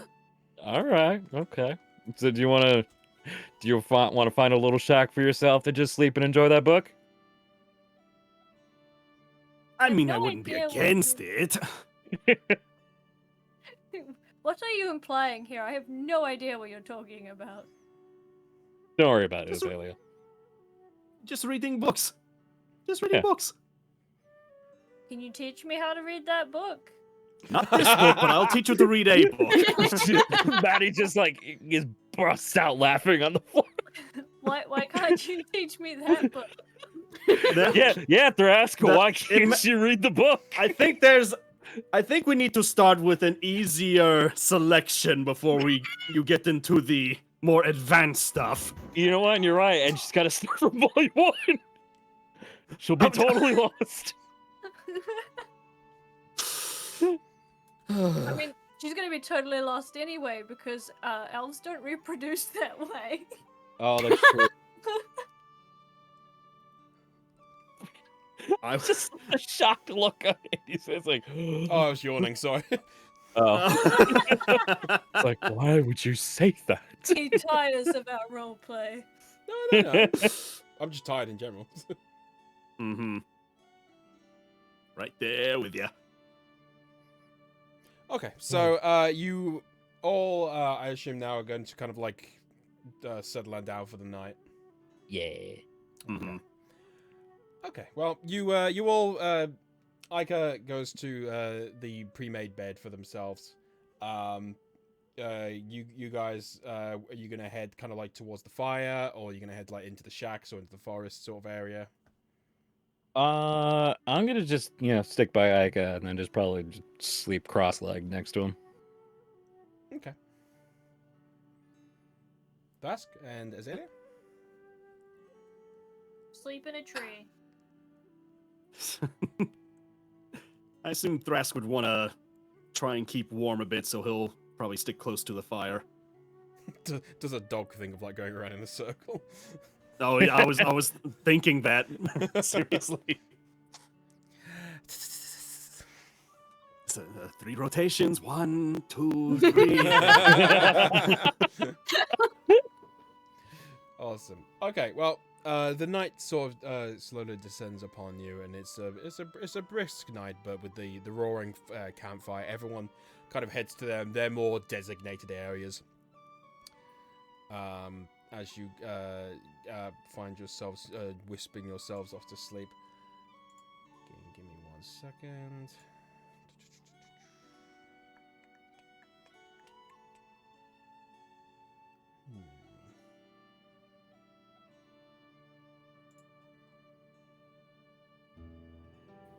Oh. Oh, no. Oh my. It's okay, calm down. Calm down. Don't worry about it. Roll for initiative. Calm down.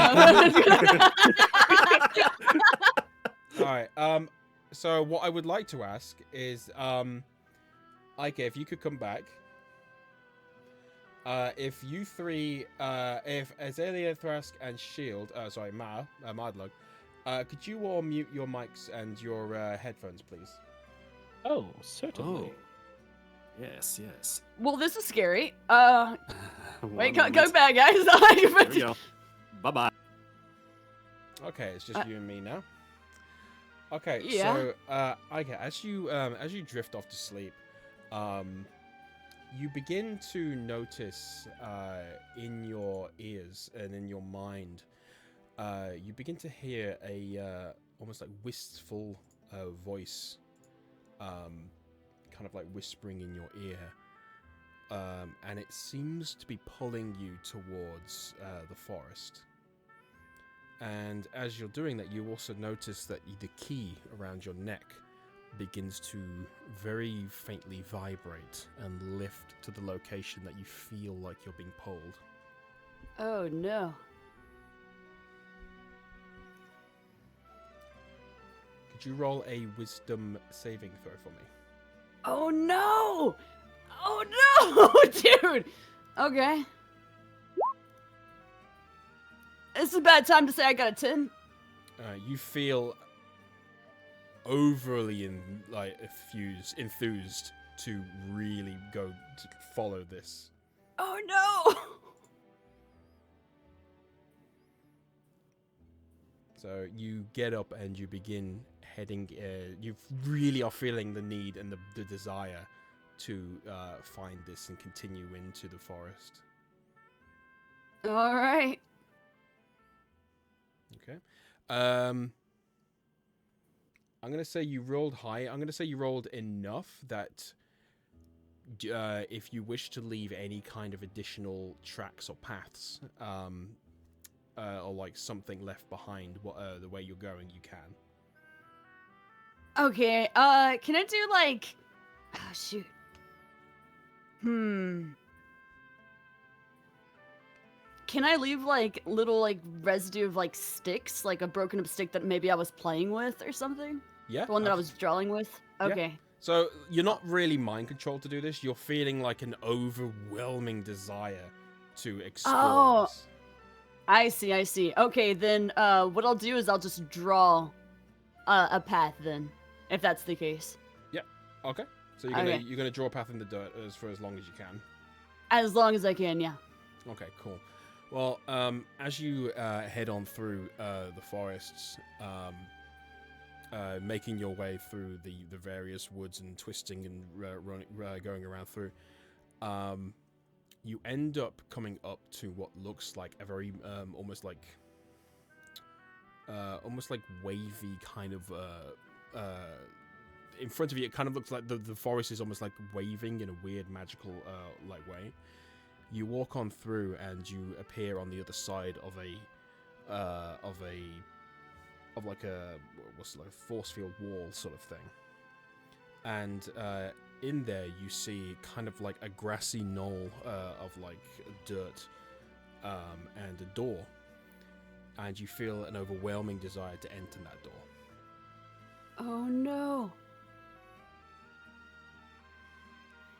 And as you walk up and begin to enter it, you pull it open with like just a big pop, and inside you are greeted by an individual. Hold on, sort of a strange figure, hunched over with his spine protruding beneath the pale green skin. A worn and aged face with sunken eyes cradling with pearlescent spheres, covered in torn cloth with loose-fitting hemp-sewn clothes. And he's holding up his entire weight purely by a huge stick a huge walking stick that is almost twice his height, covered in dull fire opals.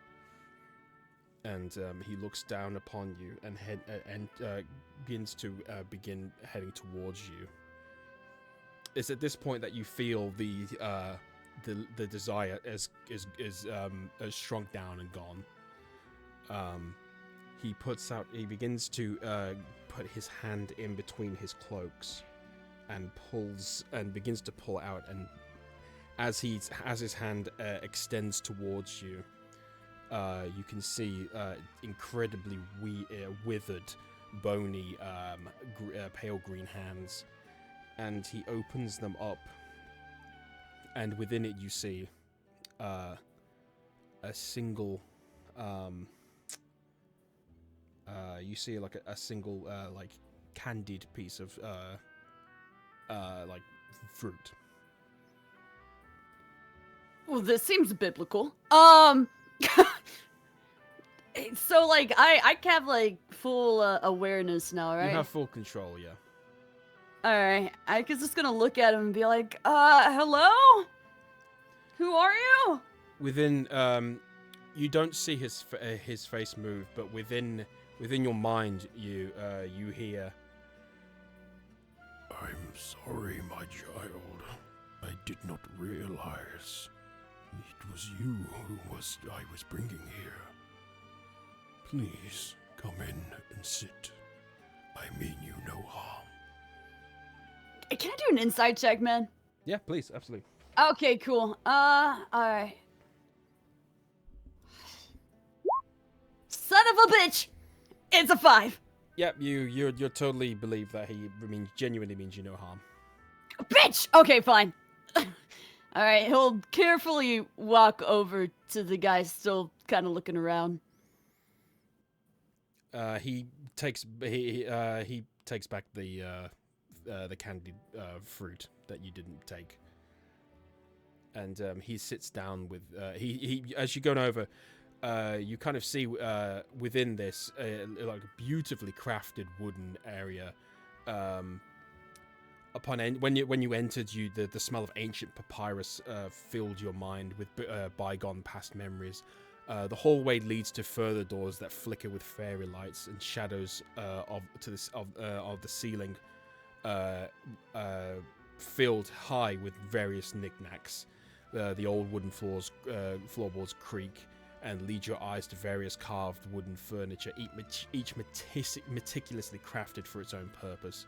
The walls carved to mimic various cases and containers and bookcases.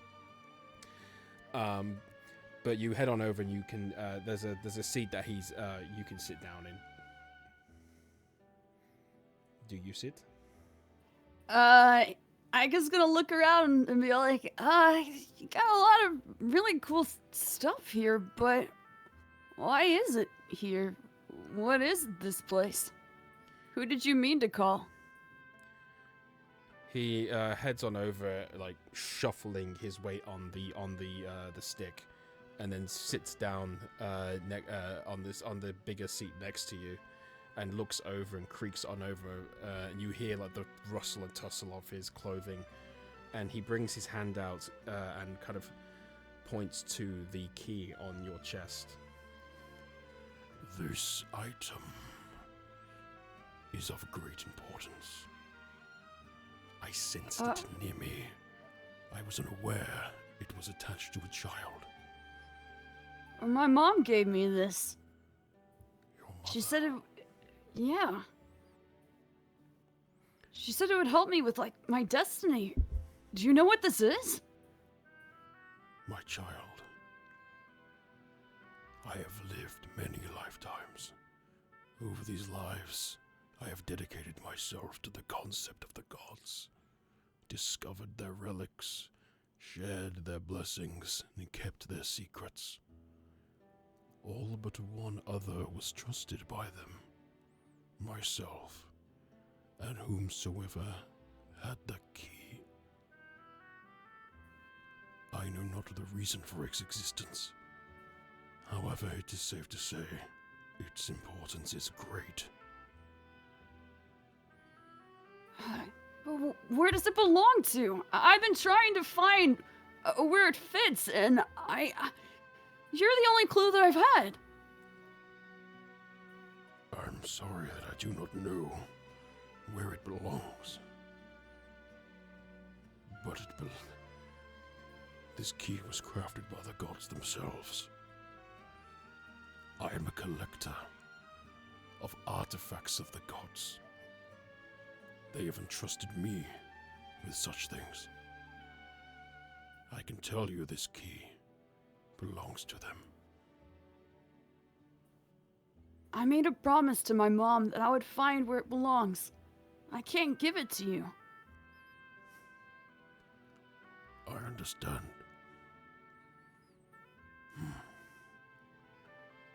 I tried to keep these items out of unholy hands, but I see it is in good hands. Keep it safe. I will. As you look around as well, you can see various few other things around the place. For one, you see a painted tapestry covered in an aged canvas. Upon the framed tapestry, you see a four-legged figure standing on its back legs above what appear to be figures of almost lizard-like clad. The individual is cladded in blackened bone that protrudes from its ashen skin. A head filled with protruding gnarled teeth, surrounded by darkened black draconic skull, housing two piercing red eyes, wiry dark red hair leading dirt all the way to its back, a twisted claw leading to the sky, swirling with green energy. That's pleasant. Hey, what is this? He turns and you hear, like, again, his the rustling of his items, and he holds himself together with the stick. Ah, you have good eyes, my child.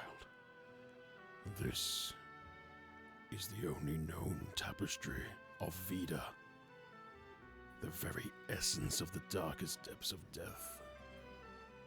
They control the very essence of life within its palms, said to have clung to life with such tenacity that it defied death itself.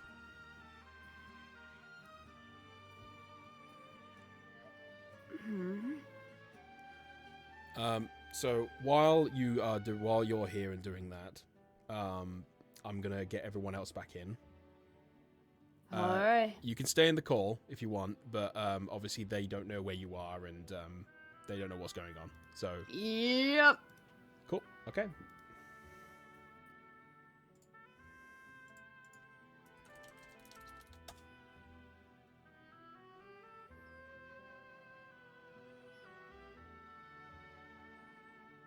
Don't worry, I am here. Pat, get back in. Oh no, Pat.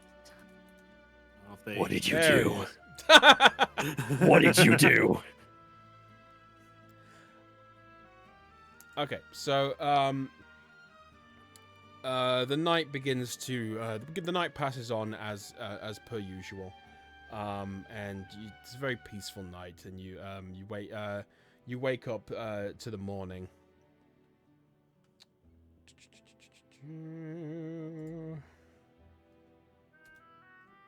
I've forgotten what the thing is. Sure is morning.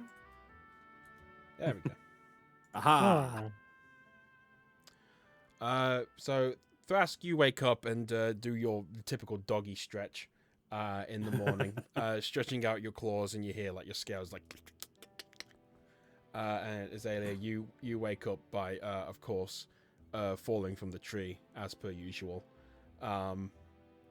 and Marty, you wake up from your slumber of your cross-legged slumber. Ow. Not a good idea to sleep like that in the end. How'd you sleep, kid? You turn and you notice Ica is not there. Kid? Kid? Ica? He starts to get a little more stressed out and immediately stands up. Ica! Did you go No to answers. get breakfast? What is going on? Kid's missing. What, missing? I mean, it couldn't have gotten far. I mean, we've all been in here this whole time. So maybe someone saw him. I don't know if he sleepwalks during the night. It just... Shield just What? or Maddie just starts running around, just going up to citizens, just like describing. Like it's like, have you seen him? He's short. He wears a lot of blue. Mermaid, carries around a shiny blue sword. Have you seen him? Can I do like... Sorry, go. Oh, sorry. No, go. Can I do like a check for if anything is weird where he was sleeping? Yes. I guess. Would it be perception or? I mean, I guess give me an investigation because you're trying to investigate the area. 17. As you can kind of see like where he was beginning to the indent of where he would have left a little bit into the dirt that bed that you left him, and you noticed you kind of noticed that like there seems to be like a trail in the dirt a little bit, leading away from kind of like almost like a stick or like somebody or a finger has been like used in the dirt.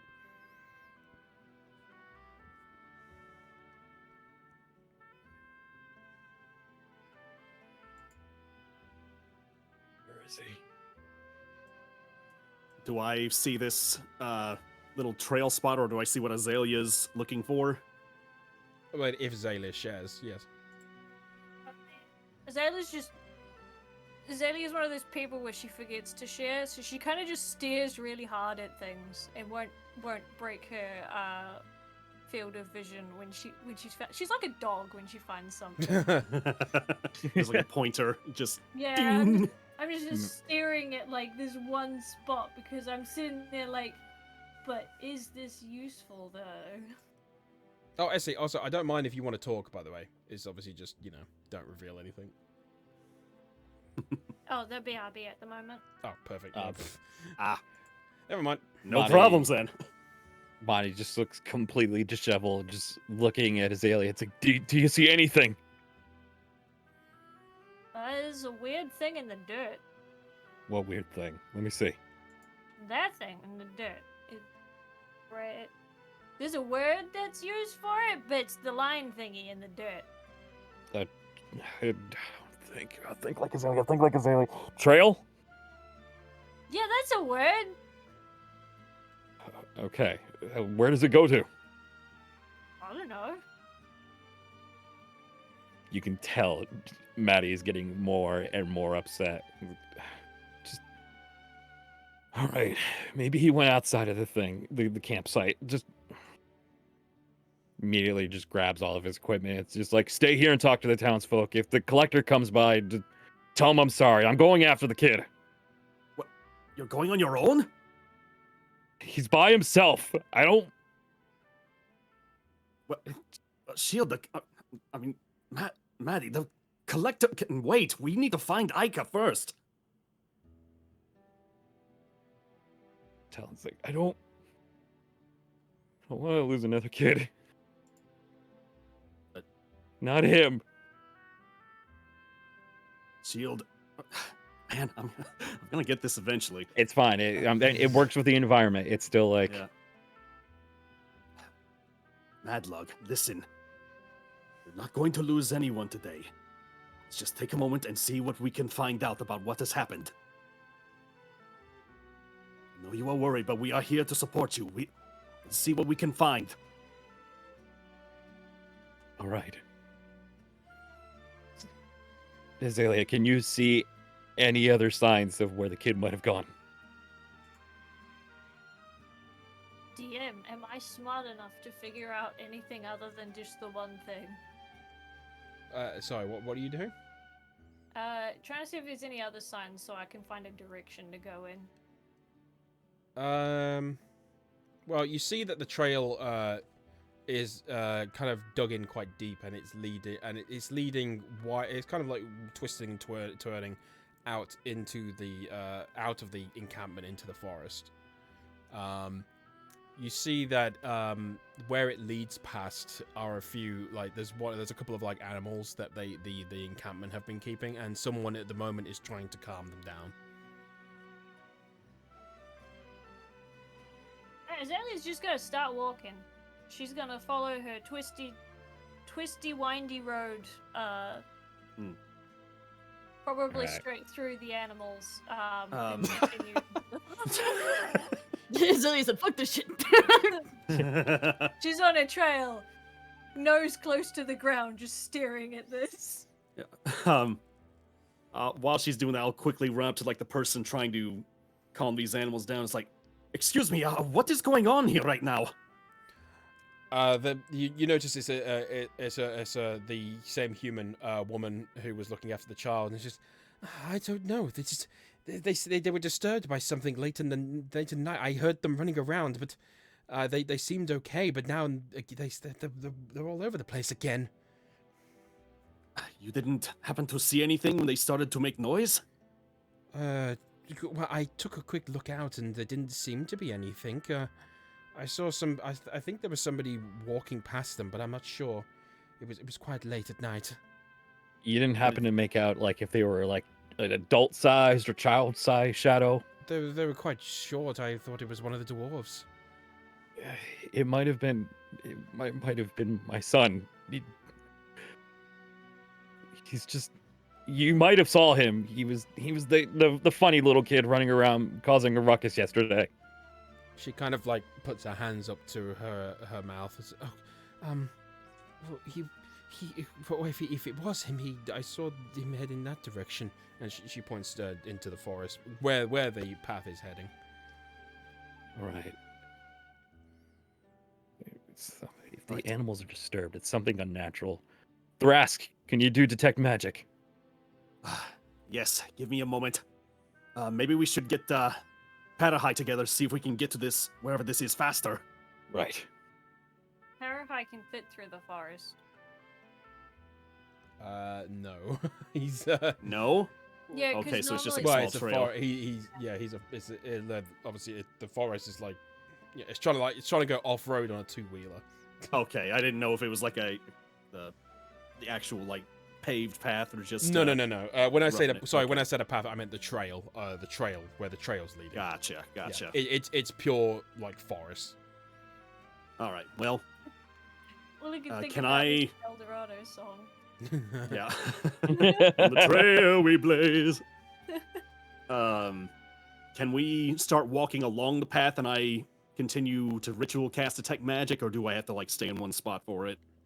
Well, you stay in a little bit to cast it, but once you've casted it, you can move and do whatever you wish. Right. I was just saying, like, do I have to be staying in spot for the casting?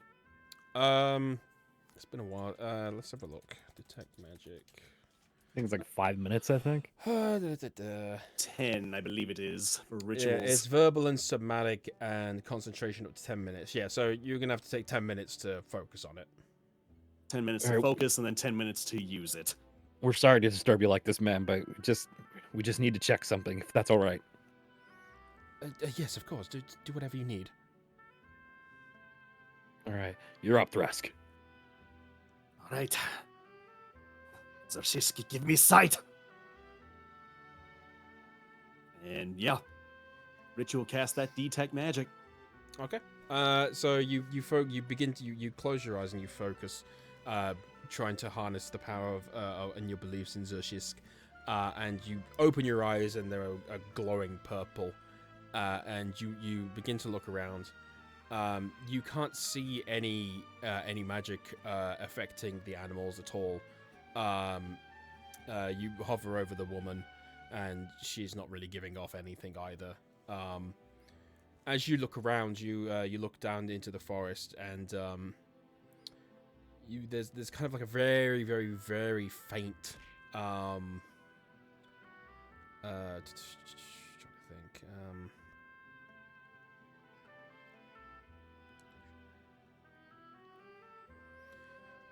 What's this called?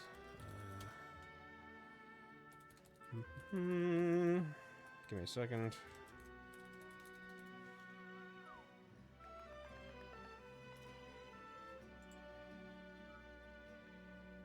I love that stuff there. You noticed a faint. Madlock passes out.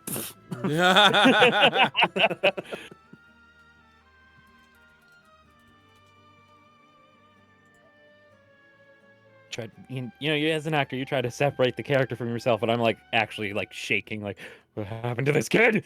Oh no! Right, so Thank you. you see a faint goldish color, kind of like bending in the same direction as the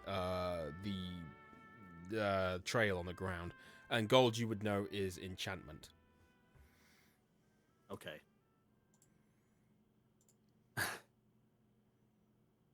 That direction is faint, but I can sense enchantment magic following along with the trail.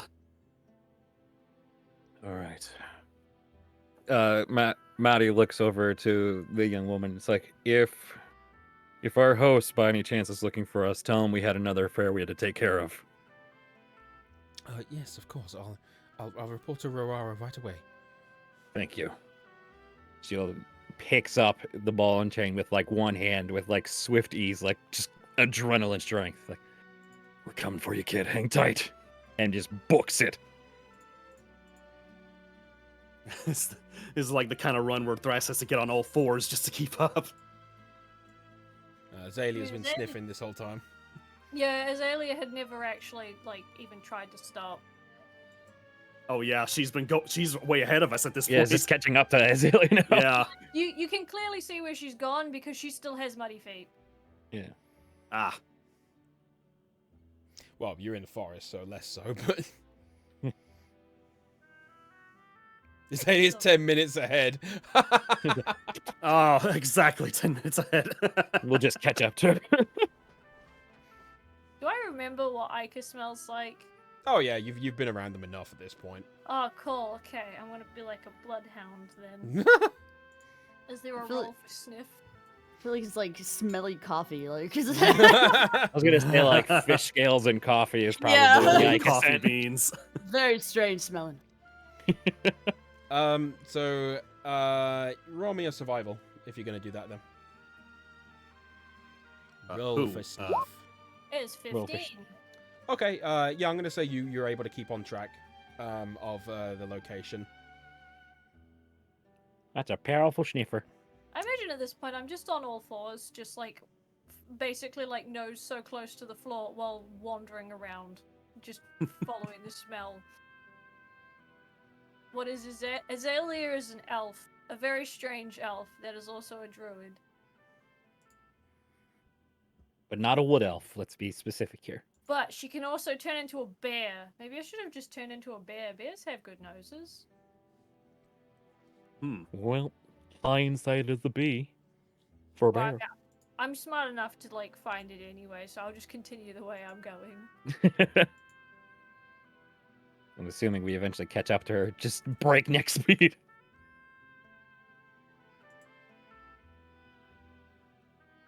Like we run past her for a moment, then we realize that was her on all Like, fours in the back. and then we had to that's double a friend. back. That's a friend.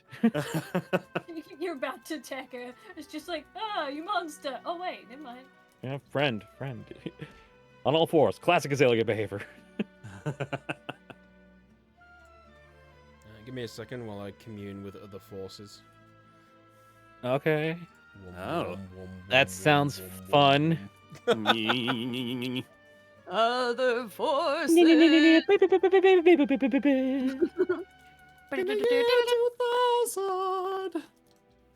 the thing in chat then. The little pixel gal. Yeah. Are you channeling your inner demon, son?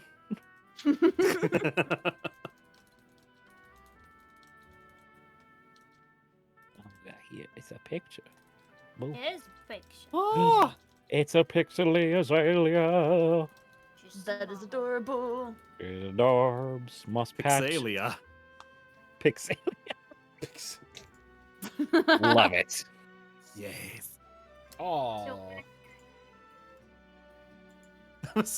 Someone said, quick, ambush the DM while he's distracted. Technically,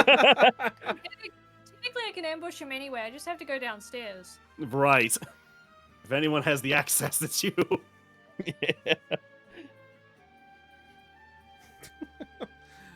Okay, right. Communed with other forces has ended. Okay. Okay. All right. So, yeah. As you're going through Azalea, you all eventually catch up to her, and you kind of like begin sniffing through. Roll me another survival check. All of us or just Azalea? You're all called up, so all of you. Okay. Okay. And do. 10. 21. Oh. Oh, been it getting good is rolls. a 14 for me. Okay. Well, I mean, purely with the 21, yeah. You're able to stay on the track of You can smell Azalea. You're able to smell Ika's like remnants, and you can I mean, you can also just be following the track that he left you. I was gonna say, this is almost like Azalea's done this before. As you continue on in, you come to Azalea. You come up and you notice the smell just kind of like fades. A very tiny. You can still smell it a little bit, but it's faded quite a lot. But the trail on the ground just cuts. It cuts off completely.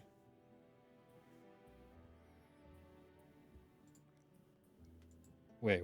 Why'd we stop? I am gonna continue following my nose. Do I still see any of the golden trail that I saw before? Did it like get stronger as we went further along? That has disappeared too. Azalea, you're I don't continuing forwards. Yes. You continue forwards, and as you do, you kind of head like maybe like 2 or 3 feet, and you notice the smell is behind you instead. What? Wait, what's going on? Trail had stopped here, and I don't see the magic anymore, but Zalia's still smelling something. Yeah, Zalia's just like gonna go in a circle now, just smelling the thing, very confused. So, if he was right here, then... Kid? Aika! Do I see anything else in this area with my detect magic besides that golden thread? As you're looking around with your detect magic, you see kind of like a mess of like mudded browns, which for you is you would know to be illusionary. Oh, is the how are the browns originated? Are they just like floating up in the air in front of me, or like on the ground? Like where do I see them at? They're kind of you kind of see them in like a big almost like a wall almost. Oh, Monty! Kid? Wait! Where are you? Where are you? I don't know. I was kind of hoping you would help with that. I mean, we followed a trail and it stopped right here. Where are you? There's a trail? Yeah, you didn't leave this? Wait. As you're yes, doing yes, the rest of as you're doing that, Sorry. Aika's sound cuts off. Kid? Could you guys go back onto your mute? Uh-oh. Yes. Jeez. Oh, Okay. Essie, the individual comes up to you and kind of like puts his cloak around like the side of you. Were you followed? Who are these people? These are my friends. Ah, they're your friends. Are you positive? Well, yeah, they've always had my back, even when I didn't have my own. Very well. He opens the door for you, and he lets you kind of run out. Well, can I turn back and be like, wait, what's your name? I'm known only as in one name, the Collector. Oh. Will I see you again?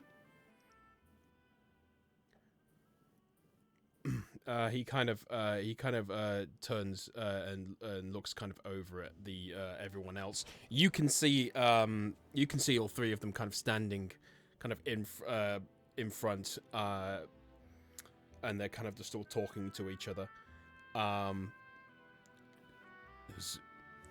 If they are your friends and you can promise they mean no harm, you may stay. Well, I promise. They keep me out of danger, so if anything, I'm better with them. He kind of chuckles to himself. It's been a long time since I met a child as brave as you. I apologize for bringing you out here. It was not my intention. Well, that's okay. It's nice to meet you. And with that, he raises his hand and kind of rushes his hand down, and the waviness between you two fades, and now we can bring everyone back in.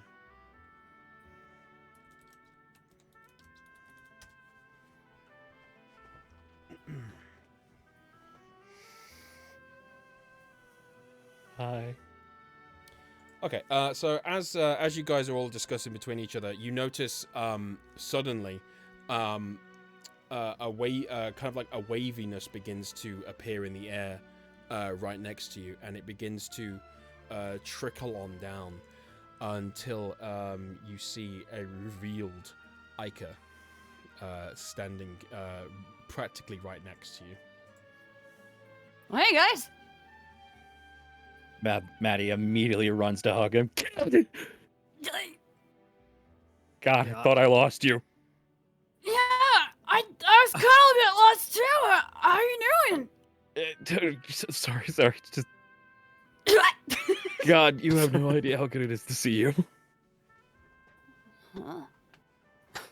Yes, all of us went looking for you as soon as we found out you were gone. Oh, how long have I been gone? Apparently, from what we were told, you left in the middle of the night last night. Edgar's gonna look around and be like, "Whoa, it's daylight! That's different!" Yes, it is. DM, do they don't see anything? I was literally just about to say after you're done with your, Okay. your guys' roleplay. So, Azalea, you got any roleplay you want to do quickly, or? No, Azalea's just gonna be quiet. Okay. So as you're doing that, you notice behind you as well. Behind Ica, is a mound of grass and dirt that gives way to what looks like a beautifully wooden carven door that is opened. And standing in there is a tall, strange-looking figure, hunched over with a spine protruding beneath pale green skin. A worn, aged face with sunken eyes cradling pearlescent spheres, covered in torn cloth and loose-fitting hemp-sewn clothes. And he's holding himself up with a walking stick, which is almost twice his size, encrusted with dulled fire opals. So guys, this is my friend, and my collector. This is Azalea, Thrask, and Muddy. Wait, You say collector? Yeah. she kind of looks at him and looks to Ica and he's like, "He's your friend, right? He's not just saying that." Wait. Are you asking me that? Yes, I'm asking you that. Oh. Well, yeah. And he kind of calms down. He's like, "Well, as long as you're here in one piece, that's all that matters." And just looks up to the collector. It's like, I didn't think we'd be meeting on these terms. Yeah, he looks. He kind of moves over his protruding head over to you. His pearlescent eyes focused on you. You can hear the rustle of his clothing as he moves his weight entirely on the walking stick. My apologies. The abduction of the child was merely happenstance. If you can come in and I can trust you not to cause any trouble, I'll explain everything. Of course, the kid is safe. That's all that matters to me. You try to go through the doors. Like, oh, God, I'm too big. Not again. Well, he's quite a tall individual. Even hunched over, he's still quite tall. So you should be fine. All right, so Maddie goes through the door, tries to find a seat somewhere. As you enter on in, as you enter on in, the smell of ancient papyrus fills your mind with bygone memories. A hallway leads down to further doors that flicker with fairy lights and shadows of and items up to the ceiling, piled with various knickknacks and artifacts. The old wooden floorboards creak and lead your eyes to various carved furniture, each meticulously crafted for its own purpose. The very walls themselves have been carved into containers and bookcases.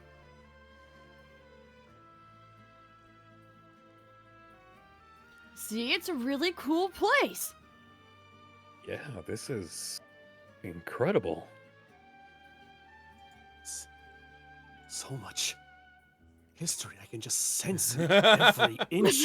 Thrask is shaking. It's like The mystery. there's so much here that it's oozing out of every pore of this place. It's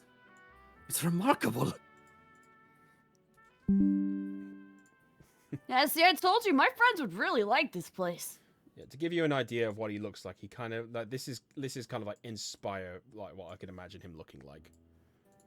Oh, cool. Everyone's all like, I'm scared now. I like his arms. I mean, he doesn't have four like that level of like hunched over and holding his own weight sort of thing. Yeah. Is that Okay. like Aika was worried about making friends, and then you're like, I made my first friend, and then you see that standing next to him. You know what? That's pretty on brand for Aika, though. Yeah. First official friend outside of the group. Weirdest looking dude ever. Well, he helps you all in, and as he does, he pulls the door closed, and he begins to walk on past you all very slowly. You can hear like the dunk of the walking stick and the rustling of his hemp clothing, as well as a few jingling of a few trinkets hanging around him. And he kind of pulls out his arm, and you can see like a very like almost skeleton-esque shriveled hand, very almost black hand, beckoning you to sit.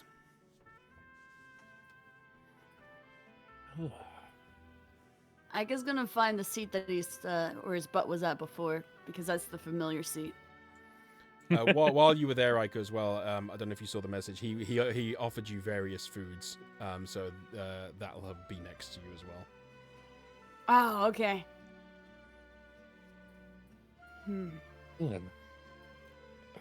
suppose before we get to our actual business, you mentioned that Aika's abduction was happenstance. What exactly happened? As he's walking over, and you all come in. Azalea, have you entered? Azalea's kind of wary, but she's entered because everyone else has. As he gets to his location and turns around, he notices you, Azalea, and his head kind of raises up a little bit, and he puts his hand out to you.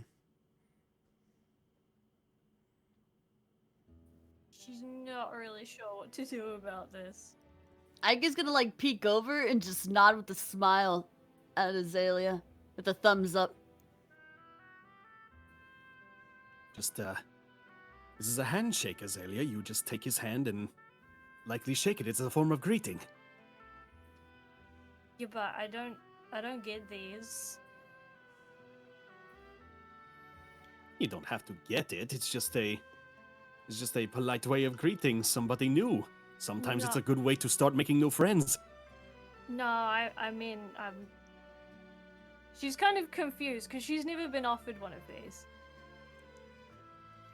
Well, he's Think of holding, it- he's holding his hand out vertically, horizontally, not vertically. Oh, okay. Yeah, she's My just mistake. gonna like take a berry out of her hair and just put it there. As he does, you see, as you do that, you see his eyes widen, the pearlescent eye like beads widen open, and he brings it closer to him.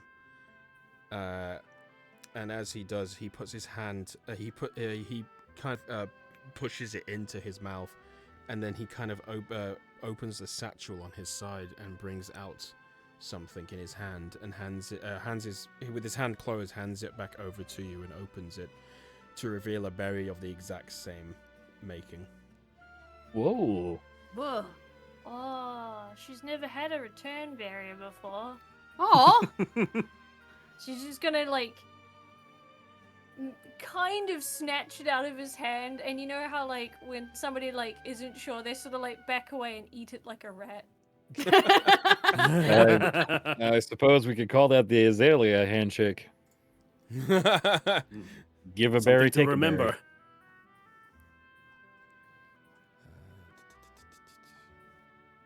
a berry. Oh, So yeah, sorry, give me a second. yeah, take your time.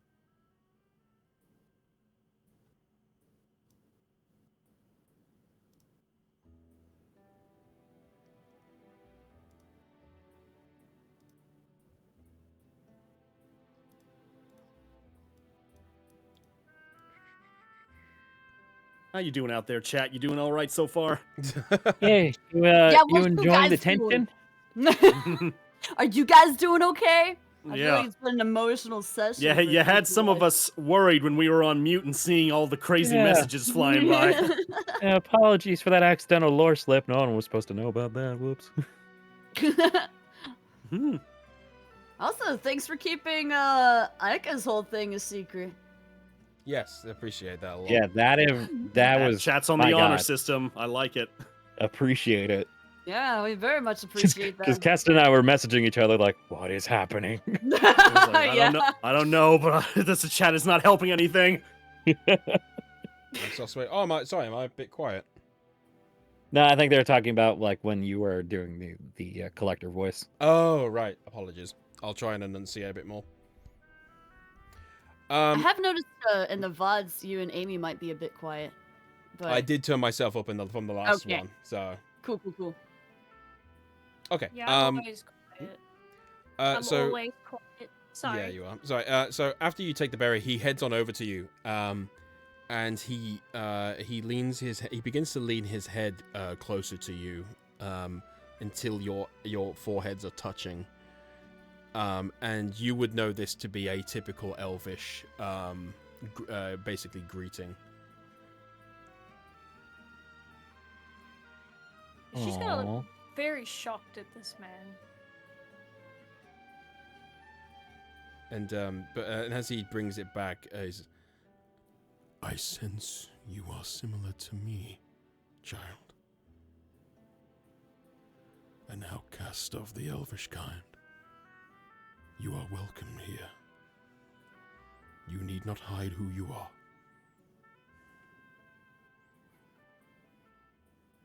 Azalea is just gonna look at him, and tears are gonna fall down her cheeks. Aww. Oh, he brings his hand, his very bony hand, and kind of wipes one of them off, and then kind of beckons you to come on over and sit with the rest of them. She's gonna take his hand, and she's gonna try and wipe her tears away with her other one. And she's gonna sit on the floor next to everyone else. Cute. my heart. With that, he kind of positions himself and against his staff or walking stick, and To answer your question, Orc, I am a collector of various artifacts. Where's the thing? Yeah, there we go. Can Aika smell the food next to him and then pick out one that smells the best? Yeah, it's mostly just various fruits that he's picked, and so like there'd be like various apples and sort of like very typical forest fruits like berries and stuff like that. Oh. Okay, he's gonna pick it up and look over at the collector and be like, "Can I share these with my friends? Is that okay?" He looks it over and just nods his head. Oh. Okay, Aika's gonna hold the basket out for you guys. Oh. She'll just grabs an apple if that's part of the bushel there. Yeah, Thrask will probably. What would Thrask eat as a lizard? To be honest, you probably wouldn't have a lot of fruit. The only closest thing you would have is like the equivalent of whatever a cactus fruit would be. So, the juices, like a juicy thing from like a forest, is probably not very well used in your homeland. So it's probably quite appealing. I suppose if he's supposed to be based on a desert lizard, I used to own bearded dragons, and actually one of the things you could give him was raspberries. Oh, Ooh. interesting. Yeah, they like that. Learned something today. Well, yeah, might as well go along with the real life lore. I'll see if I can find some raspberries. Okay, well, while you're doing that, just to answer your question, Orc, Now I have lived many lifetimes over, and over these lives I have dedicated myself to the concept of the gods, discovered their relics, shared their blessings, and kept their secrets. I am able to detect various. Basically, and as he lifts his, he kind of lifts his cloak up a little bit on his arm, to reveal various runes carved into his skin. Whoa. The location of relics I have been entrusted to hoard and keep for protection. This key is one.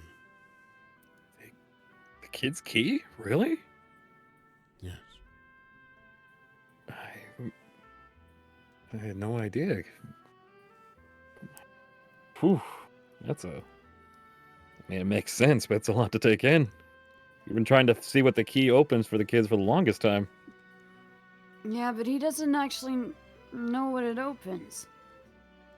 I'm afraid I do not. Only one other was trusted with by the gods, myself, and whomsoever owned that key. But the only person I know who had the key before me was my mom. I heard it was a female who was trusted. You think my mom was trusted by the gods? Potentially, my child. Wow. So then, why would if she was supposed to be entrusted with it, why does Zyka have it?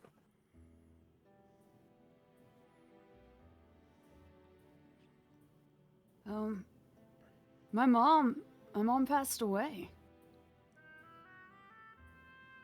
And she Shit, gave I it had to no me. idea. Ba-boom, tears. That's boom. Literally, I just felt my heart sink. Yeah, she got really sick, and I did everything I could to help her, but anyways, she gave me this key. She told me that I had to figure out where it belongs to, and no one seems to know. Even the collector doesn't know.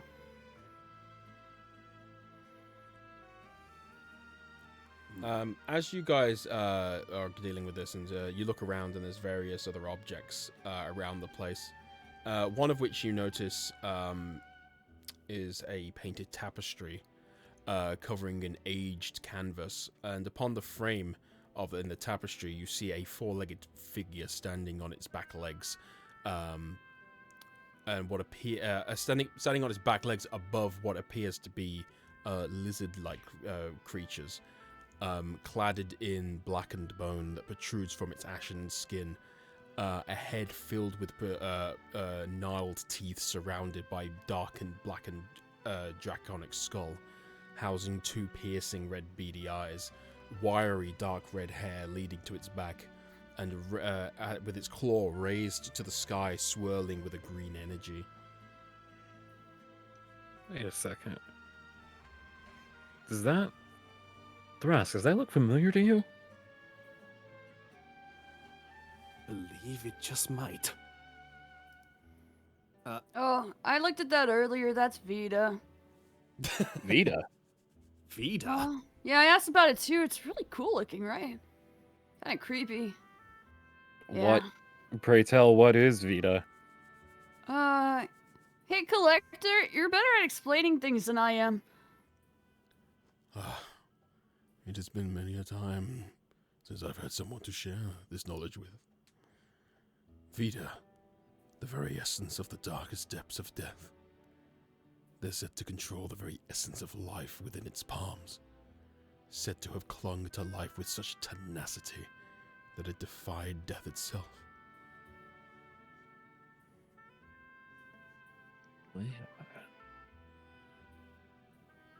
That's... God, this sounds so familiar. This Vida appears to be a dragon, yes? No one knows of his origin. The dragon He appear, from my depictions of this in my time spent looking at this and examining it, he appears to be something other than a dragon. But the creatures down below, potentially. Hmm. See, the shape of it just seems so familiar. I remember seeing a tapestry sort of like this just recently, depicting a red-scaled figure like this standing over other creatures like it. The collector visibly moves his head over to Thrask. So really, more tapestries. Pray tell, where did you find these? He'll pull his tome out and start flipping to the page where he tried to draw the likeness of the tapestry, at least, because I think I remember doing that. Yeah, you did. I'm pretty sure. Mm-mm. So you flip to that, and he's like, "We went into an underground lair that was under the what was the name of the city? Conga. Yeah, the town of Conga. Yeah. Yeah. We went into a underground lair under the city of Conga that is here now, that housed some dark figures because we were looking for an artifact or someone. And while we were searching around, we found a secret alcove that happened to have a tapestry that looked something like this, and then I'll turn the book to him to show it. He looks on over it and grasps the bottom of it and moves his hand across the drawing. Ah. I do not believe this to be of the same creature. These does not match the depictions of Vida that I have seen. I believe this to be something else. Interesting. He looks very similar to,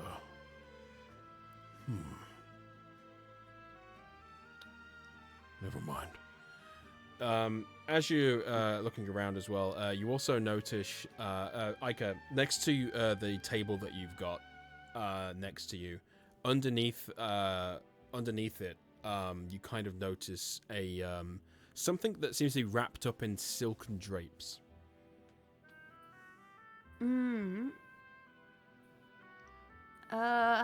I guess Eka's gonna go and he doesn't want to touch it. Fair enough.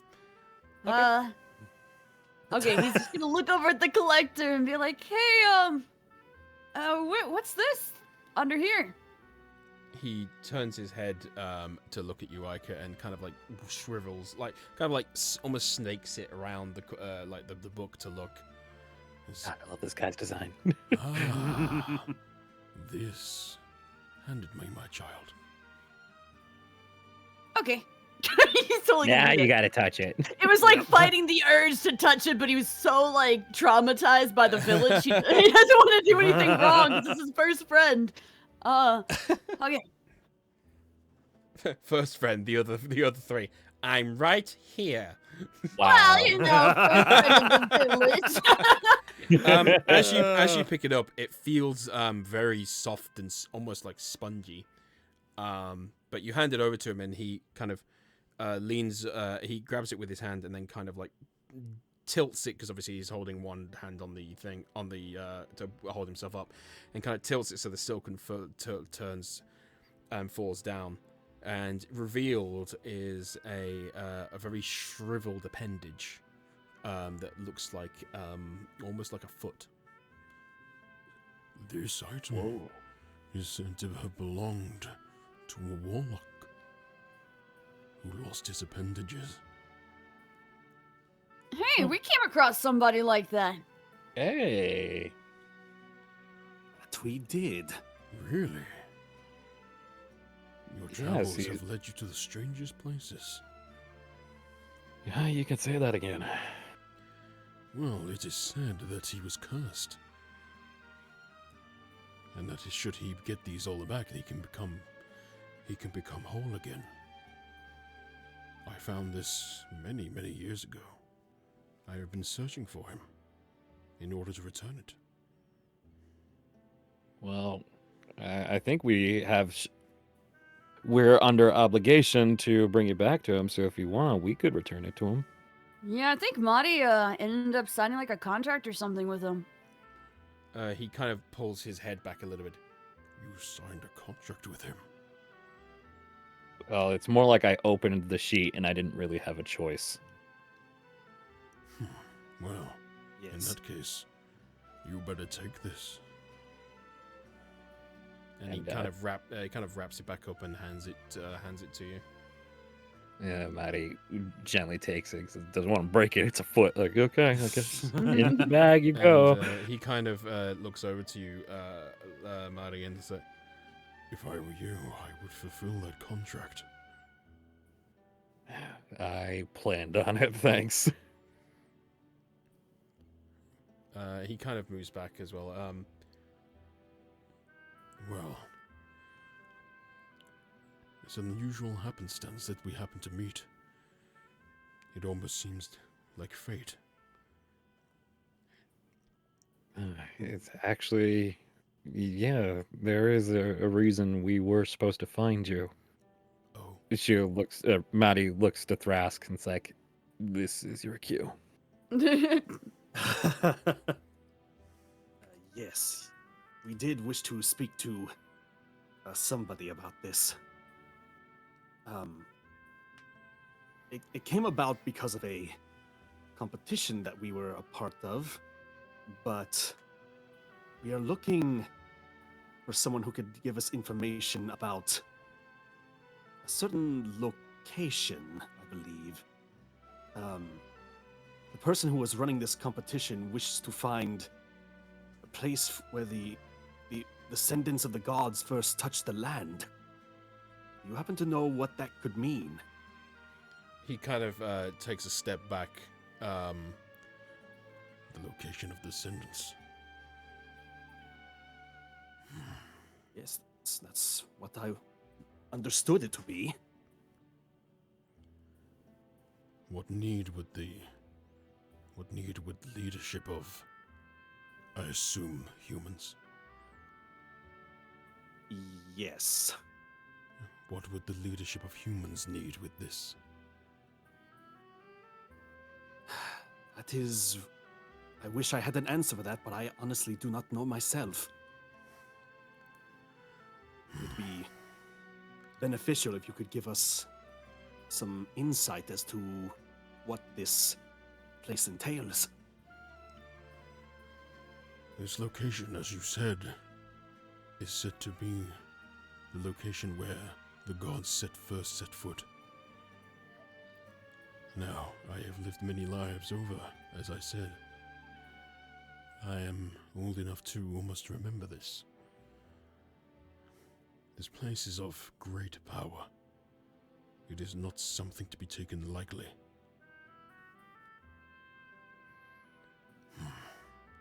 Although, I must admit, my connections to the gods have felt severed for a while now. And the world is feeling unusual, strange, as if changing. Something is on the horizon. So maybe with the child and all of you here, maybe it is time to let go of this. And he kind of ponders a little bit further. As you do that, do you want to roll me a perception? Unless you want to use your general one. I'll do the generals, 15. 15? What's everyone else doing? Oh, mine's also 15. Okay, I'll 13. see You if I got can 13. get something decent. That's an 8. Okay. You don't really notice, Thrask, unfortunately, but everyone else, you begin to notice that the house is feeling a lot hotter. and it's beginning to become almost sweltering. Something's going on here. Anyone else feel a little baked? Yeah, I feel like my water's boiling. I mean, I live in the desert. I mean, this seems fine to me. That's a fair point. Hey, Collector, are you okay? He at mid thought, he kind of snaps out of it and kind of lifts his head up and looks around. What is going on? What is this? And as you look around a bit more, you notice from the door, you begin to see sparks flying underneath it. What? What? Fire? Wait, is somebody trying to get in? I'm just gonna run to the door Oh, okay. and try to like protect it. You can create trying to, water. Does it look like it's like a fire that's been set under it, or is it just like, does it look like sparks that are like trying to carve through it or something? Underneath, you notice like it's like the you know when you get a big fire, like the ferocious winds that it creates, and underneath is kind of bursting sparks from underneath the door. Oh, okay. Yeah, then I'll create water then and put it on it. You begin to create water, and you kind of splash it down underneath, but it just keeps coming, the sparks, and you can hear outside. You can begin to hear outside roaring flames, as well as you can hear from the vastly in the distance an unusual laughter. Okay, I'm busting through the door. As am I. Yep. Somebody's trying to set our friend's house ablaze. Yeah, we need to get him out of here. Oh God! Wait, what?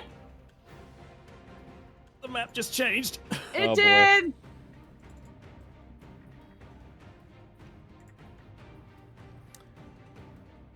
Oh, there's a person.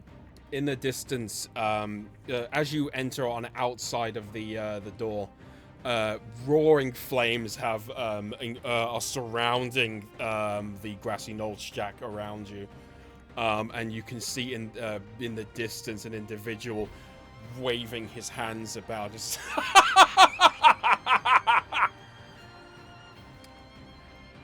And Do we recognize this individual? You do. You see a red cloaked individual with long flowing hair, black. Actually, hold on, I got a description of him somewhere.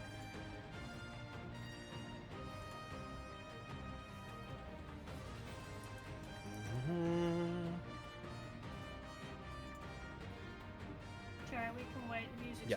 good. You notice a road figure with long black hair, a luscious fire red edged and gold embossed cloak.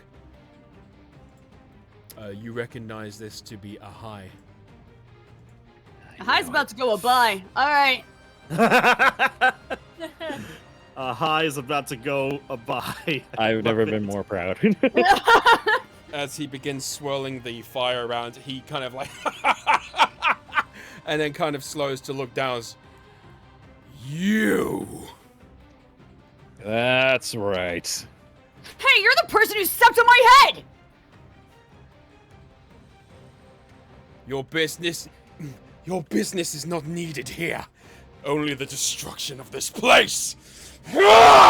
And he lets out an even bigger flame blast around the area, engulfing some of the trees around you. Okay, can I drink water? Oh yeah. And he starts beginning to yell out, "Collector! Collector!"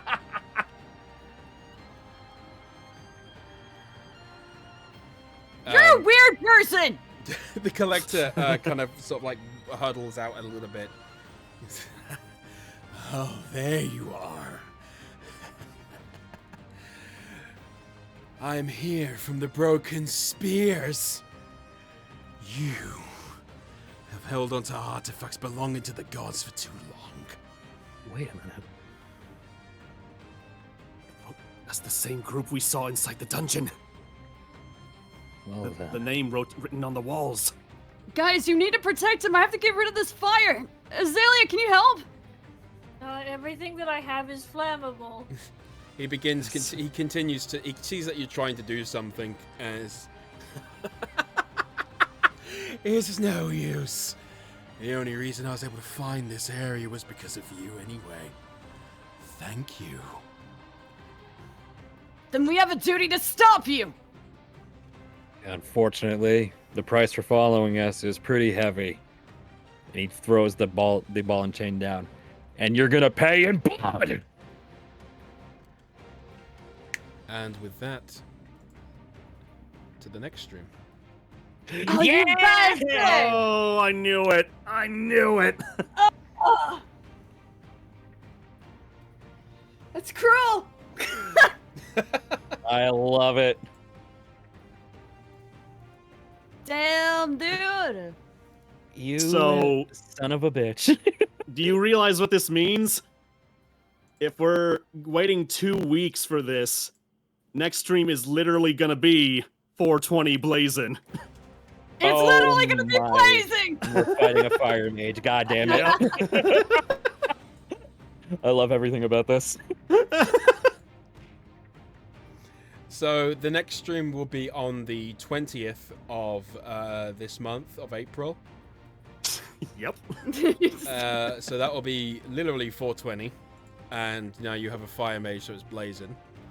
And depending on how things go, I'm hoping to have this be. This should be the final episode of season 1 of Hollowed Bonds.